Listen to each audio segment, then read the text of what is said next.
Hi, welcome to J C studio. പുതിയ എപ്പിസോഡിലേക്ക് സ്വാഗതം. നമ്മുടെ ഇന്നത്തെ അതിഥിയെക്കുറിച്ച് പറയുകയാണെങ്കിൽ അദ്ദേഹം ഒരു ബിസിനസ്സുകാരനാണ്, അതിലുപരി സൗണ്ട് എഞ്ചിനീയറാണ്, കോളേജ് ഡയറക്ടറാണ്.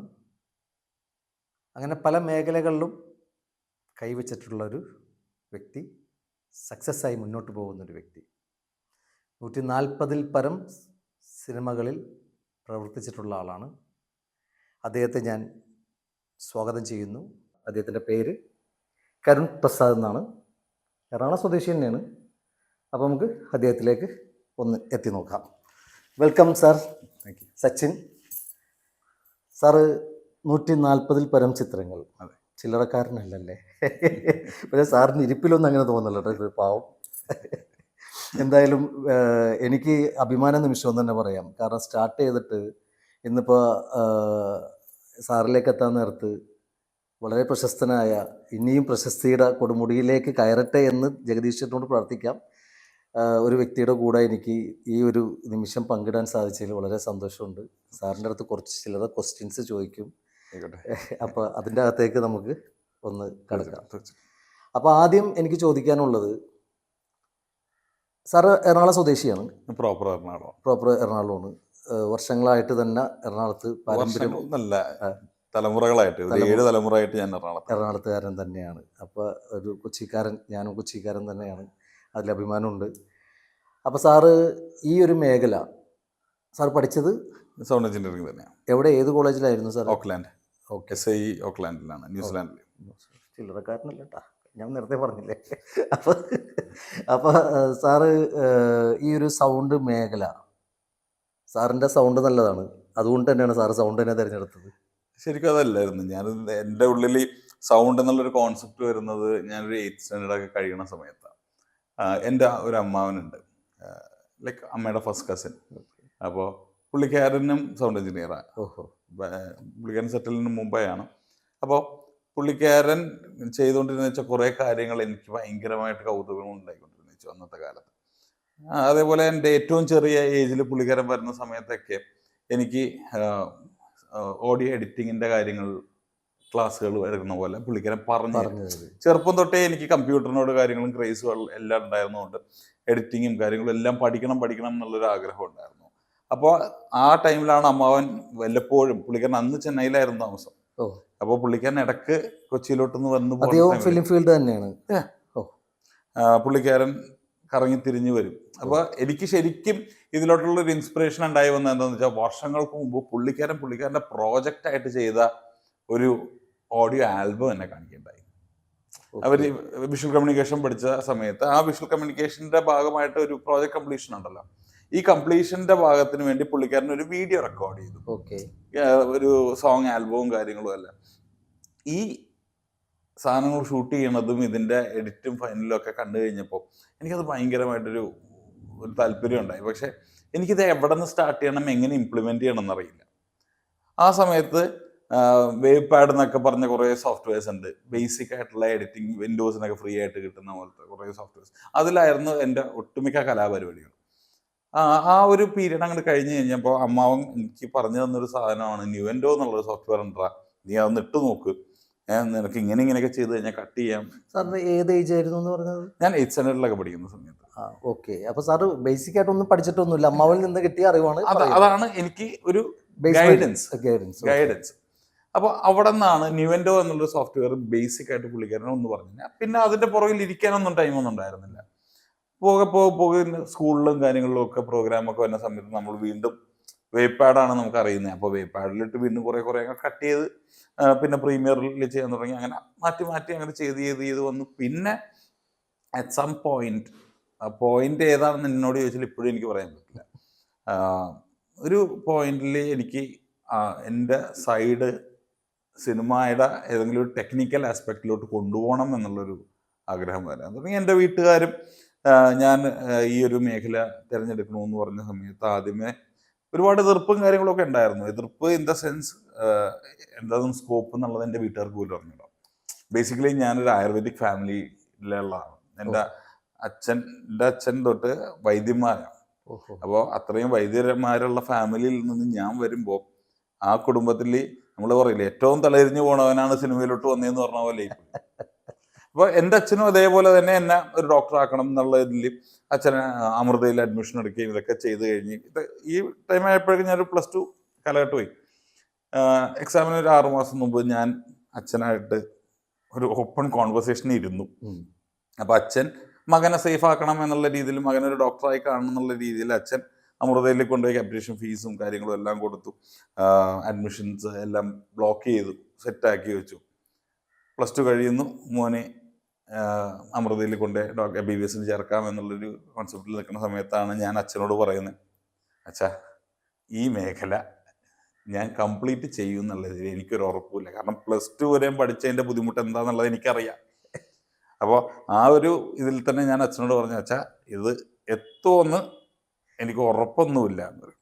അതിൻ്റെ പേരിൽ എന്നെ ഇന്നും കളിയാക്കട്ടെ. കാരണം എന്താണെന്ന് വെച്ചാൽ ഞാൻ അച്ഛനോട് ഏറ്റവും അവസാനം പറഞ്ഞു, ഈ സാധനങ്ങളെല്ലാം പഠിക്കാൻ നോക്കിയിട്ട് എവിടെ നിന്ന് തുടങ്ങണം എന്നറിയാൻ പാടില്ല. അതെ. അപ്പോൾ ആ ഒരു ഘട്ടത്തിൽ നിൽക്കുന്ന സമയത്ത് ഞാൻ അച്ഛൻ്റെ അടുത്ത് ചെന്നിട്ട് പറഞ്ഞു, അച്ഛാ ഇനിയിപ്പോൾ വേറെ എവിടെയും നമുക്ക് അഡ്മിഷൻ ഒന്നും കിട്ടണില്ലെങ്കിൽ നമുക്ക് MBBS തന്നെ പോവാം. അപ്പോൾ ഇന്നും അച്ഛൻ ഓപ്ഷൻ കൊടുത്തു. സെക്കൻഡറി അല്ല, ലാസ്റ്റ് ഓപ്ഷൻ. സെക്കൻഡ് ഓപ്ഷൻ പോലും ഇല്ല, ഏറ്റവും ലാസ്റ്റ്.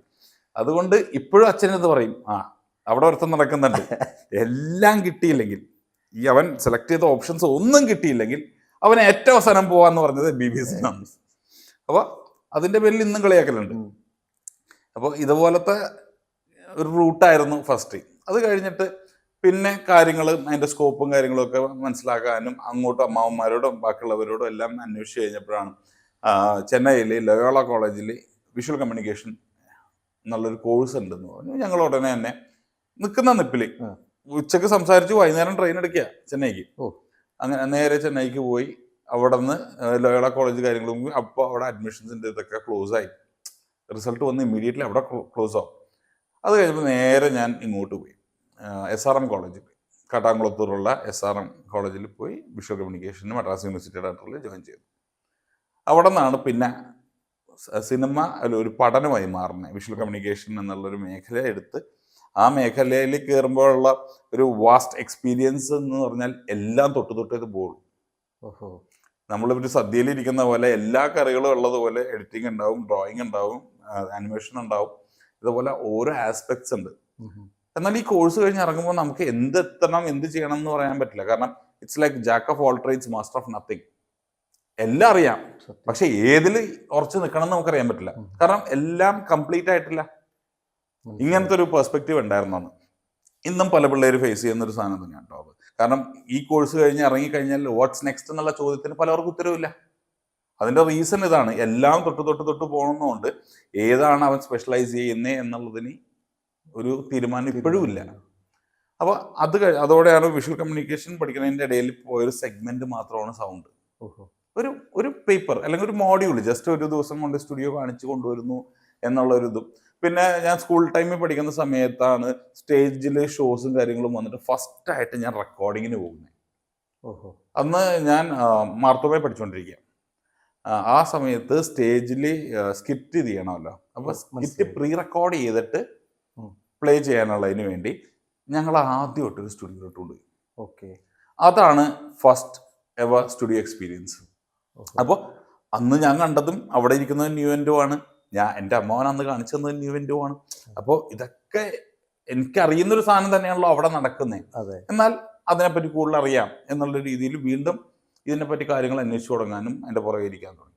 അങ്ങനെയാണ് പോയ ഡിഗ്രി കഴിഞ്ഞു. ഇനി ഒരു ഇന്റർനാഷണൽ സ്റ്റഡീസിലോട്ട് പോകണം എന്ന് പറഞ്ഞു നിൽക്കുന്ന ടൈമിൽ ഞാൻ സൗണ്ടിൽ തന്നെ സ്പെഷ്യലൈസ് ചെയ്യാം എന്ന് പറഞ്ഞു. അപ്പോൾ തന്നെ കിട്ടാൻ വേൾഡിലെ ഏറ്റവും ബെസ്റ്റ് ഇൻസ്റ്റിറ്റ്യൂഷൻസിൽ ഒന്നാണ് SAE എന്ന് പറയുന്നത്. SAE നോക്കിയപ്പോൾ എവിടത്തെ SAE എടുക്കണം എന്നുള്ളത് നോക്കിയപ്പോൾ അതും one of the best countries ആയിട്ടുള്ള ന്യൂസിലാൻഡിൽ തന്നെ സെലക്ട് ചെയ്തു. പിന്നെ അവിടെയായിരുന്നു എൻ്റെ സൗണ്ട് എഞ്ചിനീയറിംഗിൻ്റെ. എത്ര വർഷം ഉണ്ടായിരുന്നു കോഴ്സ് 1 year ആണ്. 1 year ആണ് കോഴ്സ്. എൻ്റെ കോഴ്സ് ഡ്യൂറേഷൻസും കാര്യങ്ങളും ഞാൻ മീറ്റ് ചെയ്ത് തീർത്തു.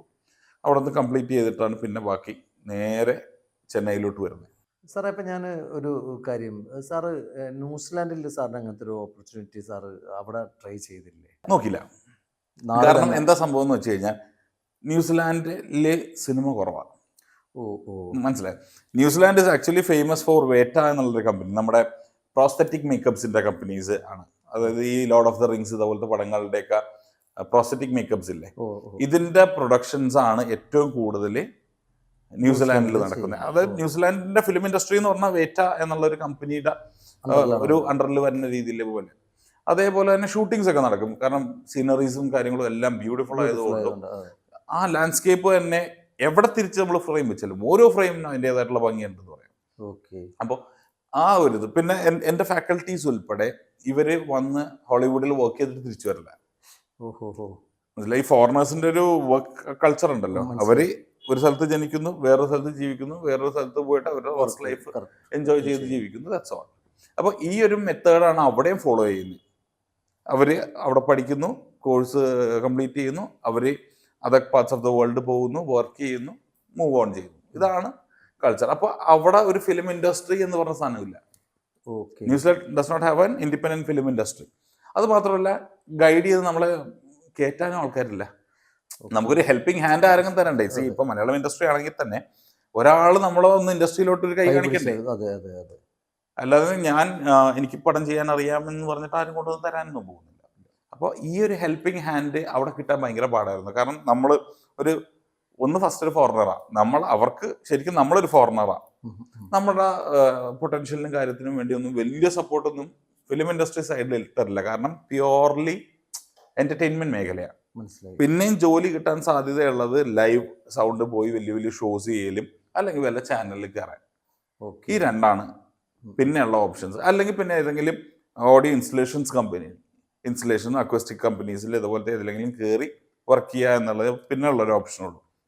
അപ്പം ഇതൊന്നും അല്ല അവസാനം എൻ്റെ ഉള്ളിലുള്ളത്.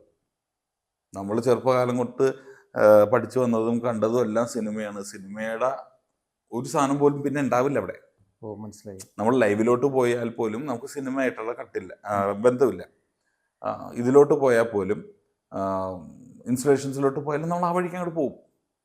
നമ്മൾ ചിലപ്പോൾ ലൈഫ് സെറ്റിൽഡ് ആവും, ഫിനാൻഷ്യലി സ്റ്റെബിലിറ്റി ഉണ്ടാവും, ഒരു ടോസിങ് ഉണ്ടാവില്ല. എന്നാൽ പോലും നമ്മുടെ ഉള്ളിലുള്ള സിനിമയായിട്ട് യാതൊരു ബന്ധം ഉണ്ടാവില്ല. എന്നാൽ ഞാൻ ഡിഗ്രി ചെയ്യുന്ന സമയത്ത് ഞാൻ കോഴ്സ് നടക്കണ എൻ്റെ ഒപ്പം തന്നെ കോളേജിൽ ലീവ് എടുക്കും. ഞാൻ ലീവ് എടുത്തിട്ട് ഇവിടെ വന്ന് സിനിമയിൽ വർക്ക് ചെയ്തിട്ട് പോകും. അപ്പോൾ ഞങ്ങളുടെ റിലേറ്റീവാണ് ദിലീപേട്ടൻ്റെ മാനേജർ. അപ്പോൾ പുള്ളിക്കാരൻ റെക്കമെൻഡ് ചെയ്തിട്ട് ജിത്തു ജോസഫ് സാറിൻ്റെ കൂടെയായിരുന്നു എൻ്റെ ഫസ്റ്റ് ഫിലിം മൈ ബോസ് എന്നുള്ള. മൈ ബോസിൽ അസിസ്റ്റന്റ് ഡയറക്ടറായിട്ടാണ് ഞാൻ മലയാളം ഇൻഡസ്ട്രിയിലോട്ട് ഫസ്റ്റ് വരുന്നത്. അപ്പോൾ ആ ഒരു ടൈമിലും എനിക്ക് കുറേ പഠിക്കാനും അറിയാനും ഉള്ളൊരു കാര്യങ്ങളുണ്ടായിരുന്നു. സാറ് 2 ലെജൻസിൻ്റെ കൂടെ, അതായത് പ്രിയൻ സാറിൻ്റെ കൂടെയും ഉദയകുമാർ സാറിൻ്റെ കൂടെയും വർക്ക് ചെയ്തിട്ടുണ്ട്. അപ്പോൾ അതിൻ്റെ ഒരു എക്സ്പീരിയൻസ് ഒന്ന് സാറിനൊന്ന് പറയാൻ സാധിക്കുമോ? അതിലൊരു കറക്ഷൻ കൂടിയുണ്ട്. ഞാൻ പ്രിയൻ സാറിൻ്റെ കൂടെ അല്ല വർക്ക് ചെയ്തത്, പ്രിയൻ സാറിൻ്റെ സ്റ്റുഡിയോയിലാണ് വർക്ക് ചെയ്തത്. സ്റ്റുഡിയോയിലാണ് വർക്ക് ചെയ്തത്. പ്രിയൻ സാറിൻ്റെ 4 ഫ്രെയിംസ് എന്നുള്ള 4 ഫ്രെയിം സൗണ്ട് കമ്പനി എന്നുള്ള സ്റ്റുഡിയോയിൽ, നുങ്കമ്പാക്കത്തുള്ള സ്റ്റുഡിയോയിലാണ് ഞാൻ എൻ്റെ ഫസ്റ്റ് സ്റ്റുഡിയോ ഞാൻ വർക്ക് ചെയ്യാൻ കയറുന്ന, ഒഫീഷ്യലി ഞാൻ ഒരു അസിസ്റ്റൻ്റായി കയറുന്ന ഫസ്റ്റ് സ്റ്റുഡിയോ. ഞാൻ ചെന്നൈയിലെ ഒട്ടുമിക്ക സ്റ്റുഡിയോയിൽ കയറി നടന്ന് അവസരമുണ്ടോ എന്ന് ചോദിച്ച ഒരാളാണ്. കാരണം പഠിച്ച് ഞാൻ ഇറങ്ങി, ഞാൻ ന്യൂസിലാൻഡിൽ നിന്ന് തിരിച്ചു വന്നു കഴിഞ്ഞപ്പോഴും എവിടെ നിന്ന് തുടങ്ങണം എന്ന് എനിക്കറിയില്ല. എന്താ ചെയ്യേണ്ടതെന്നേ അറിയുള്ളൂ. എനിക്ക് എവിടെ നിന്ന് തുടങ്ങണം, ആരെ പോയി കാണണം, എന്തോ ഓപ്ഷൻസ് മുമ്പിൽ തന്നെ എന്നുള്ളത് എനിക്കിപ്പോഴും അറിയണ്ടായിരുന്നില്ല ആ ടൈമിൽ. ആ അവസരത്തിലാണ് ഞാൻ എല്ലാ സ്റ്റുഡിയോയിലും പോണേ. എല്ലാ സ്റ്റുഡിയോയിലും പോവും, റെസ്യൂം കൊടുക്കും. അപ്പോൾ എൻ്റെ ഈ ഒരു എക്സ്പീരിയൻസിൽ എനിക്ക് 2 പേരുടെ കാര്യം പറയാനുള്ളത്. ഒന്ന് 4 ഫ്രെയിംസ് കല്യാണം, ഒന്ന് ഉദയകുമാർ സാർ. ഞാൻ റെഗുലറായിട്ട് ഞാൻ അന്ന് കല്യാൺ സാറ് 4 ഫ്രെയിംസിൻ്റെ മാനേജറായിരുന്നു കല്യാൺ സാർ. പുള്ളിക്കാരൻ ഒരു ബ്രേക്ക് എടുത്ത് പ്രസാദ് ലാബിൽ ഇരിക്കുന്ന ടൈം ഞാൻ പുള്ളിക്കാരനെ കാണാൻ വേണ്ടി ചെന്ന് കഴിഞ്ഞപ്പോൾ പുള്ളിക്കാരൻ എന്നോട് പറഞ്ഞു, തമ്പി പോയിട്ട് 2 നാൾ കഴിഞ്ഞു പോകാമെന്ന് പറഞ്ഞു. ശരി എന്ന് പറഞ്ഞു. അപ്പോൾ നെക്സ്റ്റ് ഡേ ചെല്ലണേ. 2 ദിവസം കഴിഞ്ഞ് ആ ഒരു ബ്രേക്ക് കിട്ടി. അടുത്ത ദിവസം ചെന്ന് കഴിയുമ്പോൾ സാറ് 2 മിനിറ്റ് സംസാരം, പോയിട്ട് അടുത്ത വാരം വാ, വീണ്ടും പോയിട്ട് അടുത്ത ആഴ്ച വീണ്ടും വരും. ഇത് കഴിഞ്ഞിട്ട് ഇങ്ങനെ അങ്ങനെ ഇങ്ങനെ തന്നെ കണ്ടിന്യൂ ചെയ്യാൻ വേണ്ടി ഒരു 3 ദിവസം 4 ദിവസം കഴിയുമ്പോൾ വാ, 3-ാമത്തെ ദിവസം പോ. അത് കഴിഞ്ഞിട്ട് ഈ വരവ് പോക്ക് മാത്രമേ. അപ്പോൾ ഞാനൊരു തീരുമാനം എടുത്തു. ആ, അങ്ങനെയാണെങ്കിൽ ഇത് ഒരു തീരുമാനം എത്തണത് വരെ ഞാൻ പോകും. ഓക്കെ. ഞാൻ അങ്ങനെ തന്നെ തീരുമാനിച്ചു. എന്നോട് എന്നൊക്കെ ചെല്ലാൻ പറഞ്ഞു അന്നൊക്കെ ചെന്നു. Correct follow up. Follow up എന്ന് വെച്ചാൽ എക്സ്ട്രീം ഫോളോ അപ്പ് ചെയ്യണം. നേരെ പുള്ളിക്കാരൻ 3 ദിവസം കഴിഞ്ഞ് 3-ാമത്തെ ദിവസം ചെല്ലും. ഞാൻ ആദ്യമേ ചോദിക്കും എത്ര മണിക്ക് വരാൻ ചോദിക്കും. ആ ടൈം അനുസരിച്ച് അടുത്തത് പറയും ഒരാഴ്ച കഴിഞ്ഞിട്ട് വന്നു പറയും. വീണ്ടും ഒരാഴ്ച കഴിയുമ്പോൾ കറക്റ്റായിട്ട് ചെയ്യും. ഈ ഒരു ഫോളോ അപ്പ് ഞാൻ ചെയ്തുകൊണ്ടിരുന്ന സമയത്താണ് ഞാൻ പാരലലി ഞാൻ ഇവിടെ പോകുന്നത്, 4 ഫ്രെയിം സ്റ്റുഡിയോയിലോട്ട് പോകുന്നത്. അന്ന് കല്യാൺ സാറ് പ്രസാദ് ലാബിലുള്ളതാണ്. എനിക്ക് കല്യാൺ സാർ അവിടുത്തെ മാനേജർ ആയിരുന്നു എന്ന് പോലും എനിക്കറിയില്ല.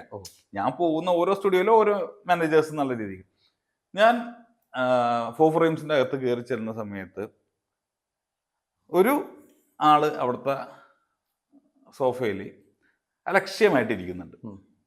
പ്യുവർ നമ്മൾ ഏതെങ്കിലും സ്റ്റുഡിയോസിൻ്റെ എവിടെയെങ്കിലും ഒക്കെ ചെല്ലുന്ന സമയത്ത് സ്റ്റാഫുകൾ വെറുതെ ഇരിക്കില്ലേ, തൂങ്ങി പിടിച്ചിരിക്കണം. അപ്പോൾ ഞാൻ പറഞ്ഞു സാർ ഞാൻ എൻ്റെ റെസ്യൂം തരാൻ വേണ്ടി വന്നു.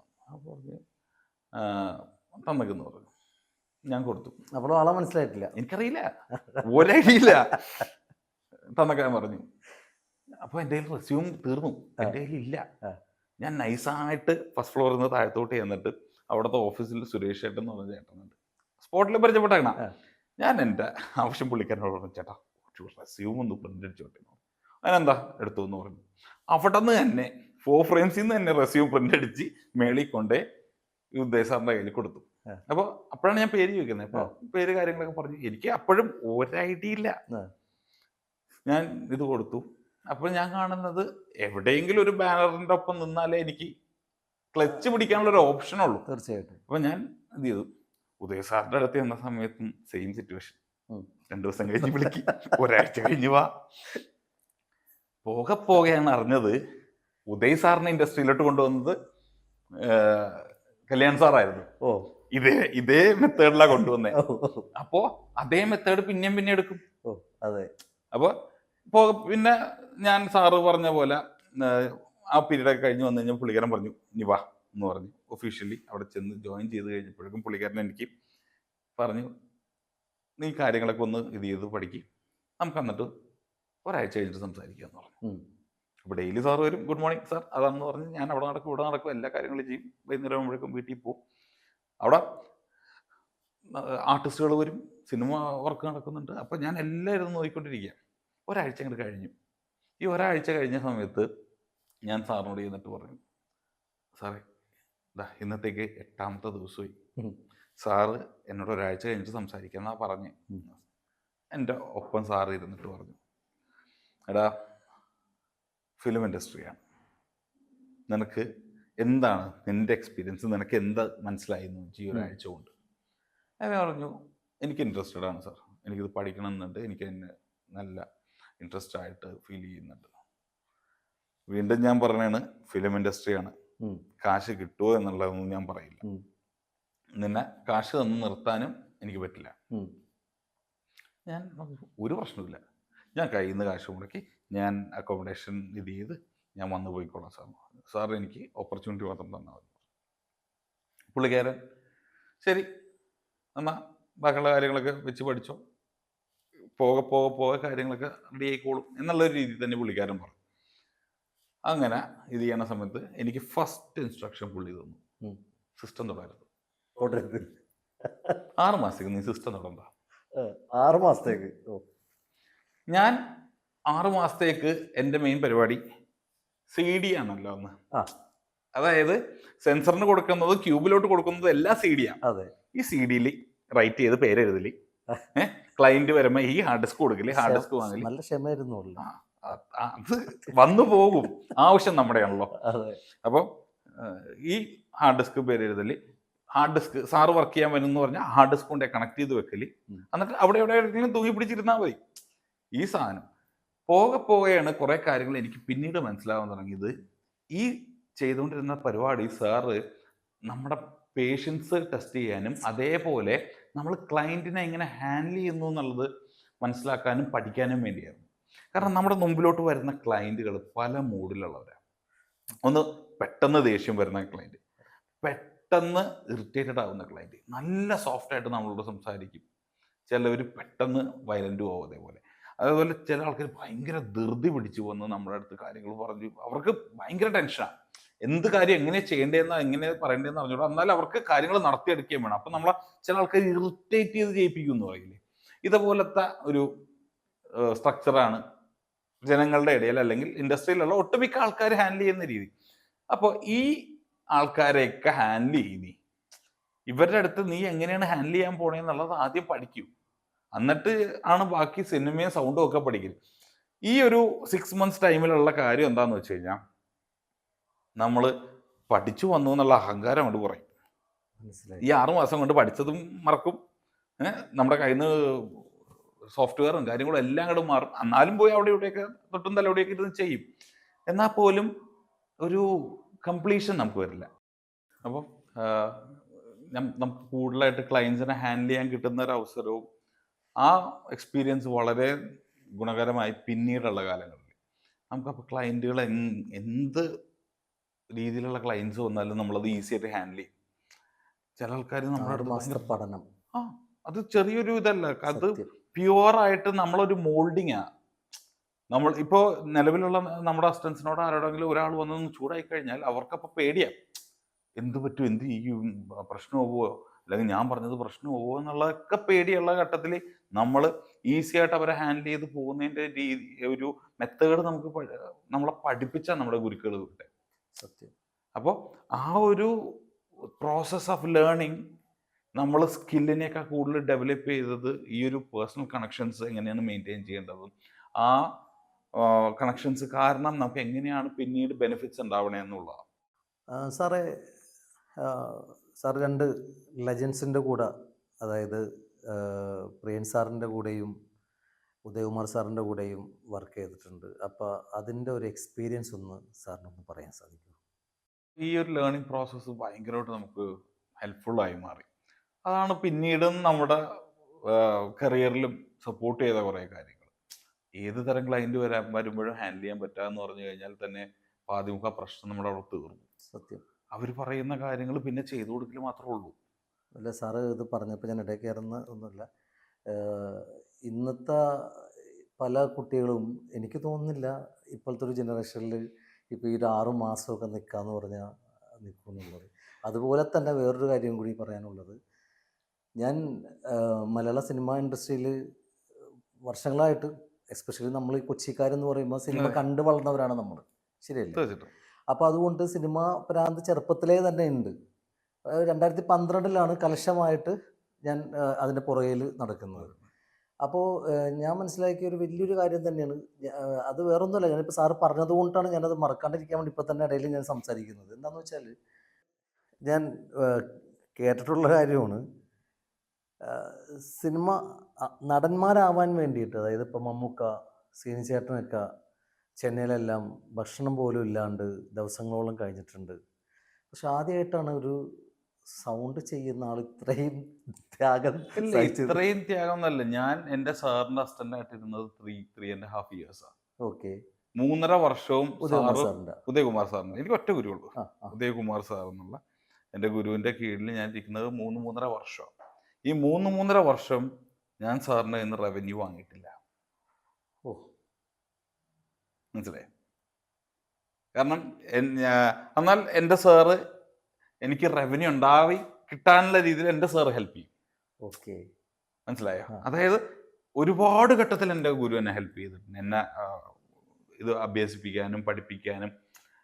ഒട്ടുമിക്ക ദിവസങ്ങൾ തിരിച്ച് വീട്ടിലോട്ട് പോകുന്നത് ഞാനും സാറും കൂടി ആയിരിക്കും. ഓക്കെ. അപ്പോൾ സാറിൻ്റെ കാറിലിരിക്കുന്ന സമയത്ത് ആണ് ഒട്ടുമിക്ക ഡൗട്ട്, എനിക്ക് സാറിന് ഒതുക്കത്തി കിട്ടുന്ന സമയമുള്ളൂ, വേറെ അസിസ്റ്റൻസ് ആരുമില്ല.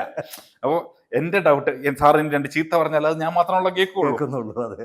അപ്പോൾ ഏറ്റവും കൂടുതൽ ചോദിക്കുന്നതും മനസ്സിലാക്കുന്നതും കാറിലുള്ള യാത്ര ടൈമിലാണ്. ഏകദേശം 1 hour ഉണ്ട്.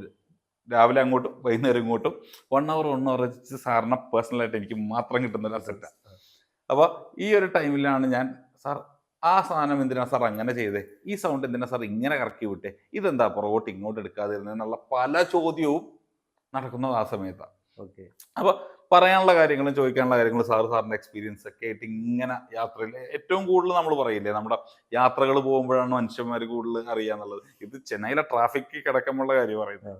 കാരണം സ്റ്റക്കാണല്ലോ ഞങ്ങൾ, അതെ, വേറെ ഒന്നും അതെ. പറയാനും ഇല്ല, ചോദിക്കാനും ഇല്ല. അപ്പോൾ ഈ ഒരു ലേണിംഗ് പ്രോസസ്സ് ഉണ്ടായിരുന്നു അതിൻ്റെ കൂടെ.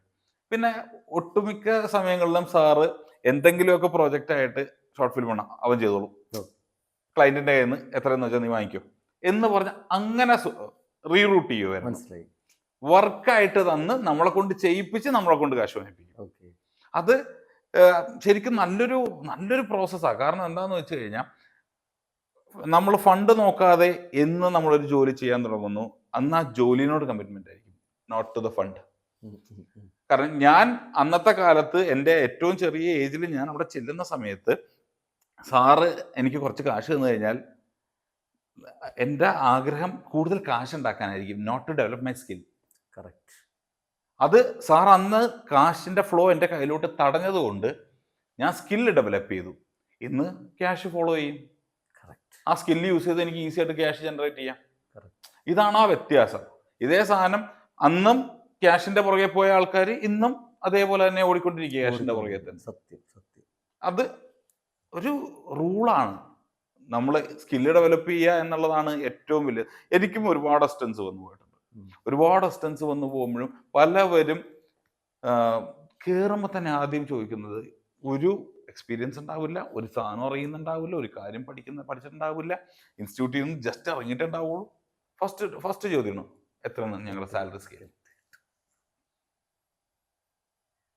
ഈ സാലറി സ്കെയിൽ വെച്ച് പഠിച്ചെടുക്കാൻ പറ്റുന്ന സാധനമാണോ ഈ ഒരു പ്രൊഫഷൻ അല്ലെങ്കിൽ ഒരു മേഖല? ഒരിക്കലുമില്ല. പിന്നെ പോകപ്പോ വേറൊരു കാര്യം മനസ്സിലാക്കേണ്ടത് എന്താന്ന് വെച്ചാൽ, നമ്മൾ ഒരാളെ അസിസ്റ്റന്റായിട്ട് എടുത്തിട്ട് നമ്മൾ അവരെ പണി പഠിപ്പിച്ച് കൊടുക്കുക. നമ്മൾ ട്രെയിൻ ചെയ്യണതിൻ്റെ ഇടയിൽ നമുക്ക് ആരെങ്കിലും ഓഫർ ചെയ്തിട്ടുണ്ടോ, നീ പണി പഠിക്കും ഞാൻ സാലറി തരാന്നുള്ള ഒരു അവസ്ഥ? ഇങ്ങനത്തെ ഒരു അവസ്ഥ ആർക്കും വരില്ല. നിന്നെ പണി പഠിപ്പിക്കണേന് ഞാൻ കാശ് തരേണ്ട ആവശ്യമില്ല.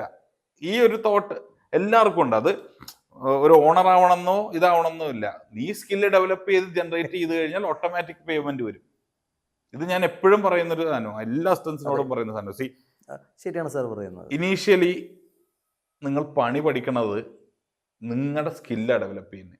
ഈ സ്കില്ല് ഡെവലപ്പ് ചെയ്ത് കഴിഞ്ഞാൽ ഇന്ന് ഇവിടെയല്ല, നാളെ നീ എവിടെ പോയാലും നിനക്ക് അതിൽ നിന്ന് ജനറേറ്റ് ചെയ്യാം. സത്യമാണ് സാറേ. അത് ഇവിടെ നിന്ന് തന്നെ ജനറേറ്റ് ചെയ്യണമെന്നൊന്നുമില്ല. കൂടുതൽ സ്കിൽഡ് ആയിട്ടുള്ള ടെക്നീഷ്യൻസ് എൻ്റെ കൂടെ സ്റ്റാഫായിട്ട് കൂടുമ്പോൾ അല്ലെങ്കിൽ എൻ്റെ അസിസ്റ്റൻസ് ആയിട്ട് മാറുമ്പോൾ എനിക്ക് എൻ്റെ സ്റ്റുഡിയോന്റെ പൊട്ടൻഷ്യൽ കൂട്ടാം. ഞാൻ ഒരു വർക്ക് എടുക്കുന്നതിന് പകരം എനിക്ക് 2 or 3 വർക്ക് എടുക്കാം. ഓവറോൾ എന്താ സംഭവിക്കുന്നത്? കൂടുതൽ ഫണ്ട് ജനറേറ്റ് ചെയ്യും. കൂടുതൽ ഫണ്ട് ജനറേറ്റ് ചെയ്യുമ്പോൾ ഈസിയാണ് എനിക്ക് ഇവർക്ക് പേയ്മെന്റുകൾ ക്ലിയർ ചെയ്യാനും ഇവർക്ക് ഒരു ഹൈക്ക് കൊടുക്കാനൊക്കെ ഈസി ആയിട്ട് പറ്റും. ഇതാണ് ഈ ഒരു ഇൻഡസ്ട്രിയിലുള്ളത്. കാരണം ഒഫീഷ്യലി 160 രൂപയാണ് ഒരു ഡബിങ് എഞ്ചിനീയറിന് ഒരു ദിവസം യൂണിയൻ ഫിക്സ് ചെയ്തേക്കണ എമൗണ്ട്, 1 മണിക്കൂറത്തേക്ക്. ഈ 1 മണിക്കൂറത്തേക്ക് വെച്ചിട്ട് ഈ ഫ്രീലാൻസ് ആയിട്ട് ഇരിക്കുന്നവർക്ക് ഈ 160 രൂപ വെച്ച് എന്തെങ്കിലും ആവും? അവന് ഒരു ദിവസം 10 മണിക്കൂർ കിട്ടിയ ഒരു 1600 രൂപ കിട്ടും. എന്നാൽ 1600 രൂപ വെച്ച് എല്ലാ ദിവസവും കിട്ടണമെന്നില്ല. ഇത് എപ്പോഴെങ്കിലുമൊക്കെ കറങ്ങി തിരിച്ച് കിട്ടുന്ന ഒരു പ്രോസസ്സ് എന്നുള്ള ഇത് മാത്രമേ ഉള്ളൂ ഇതിൽ വരുന്നത്. അപ്പോൾ സിസ്റ്റമാറ്റിക് ആയിട്ട് ഒരു മേഖല പഠിച്ച് ആ മേഖലയിൽ ഒരു ലോങ്ങർ പീരിയഡ് നിന്ന് അതിൽ തന്നെ നമ്മൾ കാലുറപ്പിച്ച് നിൽക്കുമ്പോൾ കിട്ടുന്ന ഒരു കംഫർട്ട് ഉണ്ട്, ഒരു കോൺഫിഡൻസ് ഉണ്ട്. നമുക്ക് ഒന്നുമില്ലെങ്കിൽ ഒരു പണി എനിക്കറിയാം, തീർച്ചയായിട്ടും നാളെ എന്ത് ചെയ്യും എവിടെ നിന്ന് തുടങ്ങും എന്നറിയാതെ ഇരിക്കുന്നതിനും എത്രയോ നല്ലതാ. നമുക്ക് നമ്മളെ തന്നെ ഈ പണി എന്നെ ഏൽപ്പിച്ചു കഴിഞ്ഞാൽ എനിക്ക് വൃത്തിയായിട്ട് ചെയ്യാം, നമുക്കും പോയി പറയാന്നേ. വ്യക്തമായിട്ട് നമുക്ക് പോയി പറയാം, sir I M confident in doing this. പല പിള്ളേർ പഠിച്ചിറങ്ങുന്ന സമയത്ത് ഞാൻ നേരിട്ട് ചോദിച്ചിട്ടുണ്ട്, what are you good at? Sir ഞാൻ കുറച്ച് പ്രോ ടൂൾസ് പഠിച്ചിട്ടുണ്ട്, എൻ്റെ കോളേജും സ്കൂളും ഒന്നും ഇത്ര പോരായിരുന്നു, അവരൊന്നും പഠിപ്പിച്ചു തരുന്നില്ല. ഏതെങ്കിലും ഒരു കുട്ടി ഒന്ന് മാറ്റി പറയണമെന്ന് ഞാൻ ആഗ്രഹിക്കുന്നു. കോളേജിൽ നിന്ന് കിട്ടി, കാരണം ഇതെല്ലാം ടച്ച് ചെയ്തേ പോകുള്ളൂ. That is syllabus. ഒന്ന് ഇൻ ഡീറ്റെയിൽ പഠിപ്പിക്കാനുള്ള ഒരു ഇത് അവരും എഫേർട്ട് എടുക്കില്ല. ബട്ട് ഇത് പുറത്തിറങ്ങി കഴിയുമ്പോൾ പഠിച്ചെടുക്കണം എന്നുള്ള ഒരു ഇതില്ലേ, അതെ, ആ ഒരു മോട്ടീവ് പലവർക്കും ഇല്ല. പലവരും പണി പഠിക്കുന്നത് ഒരു സ്റ്റുഡിയോയിൽ കയറി കുറെ പ്രശ്നങ്ങൾ ഉണ്ടാക്കി, സ്റ്റുഡിയോയിൽ കുറെ ലോസ് ഉണ്ടാക്കി, കാര്യങ്ങളും ക്ലയന്റിന്റെ കയ്യിൽ നിന്ന് ബഹളവും ചീത്തവിളിയും ഒക്കെ കേട്ടിട്ട് തന്നെയാണ് പലരും പഠിച്ചിട്ടുള്ളൂ. ആ ഒരു പ്രോസസ് ലൈഫ് ലോങ് നമ്മൾക്ക് ഇത് തരുന്നൊരു പ്രോസസ്സാണ്. അതെ. നമ്മുടെ മൈൻഡിൽ ഒരു റിഫ്ലക്സ് പോലെ നിൽക്കും. ചെയ്ത പണി കിട്ടും, ചീത്തവിളി കേൾക്കും.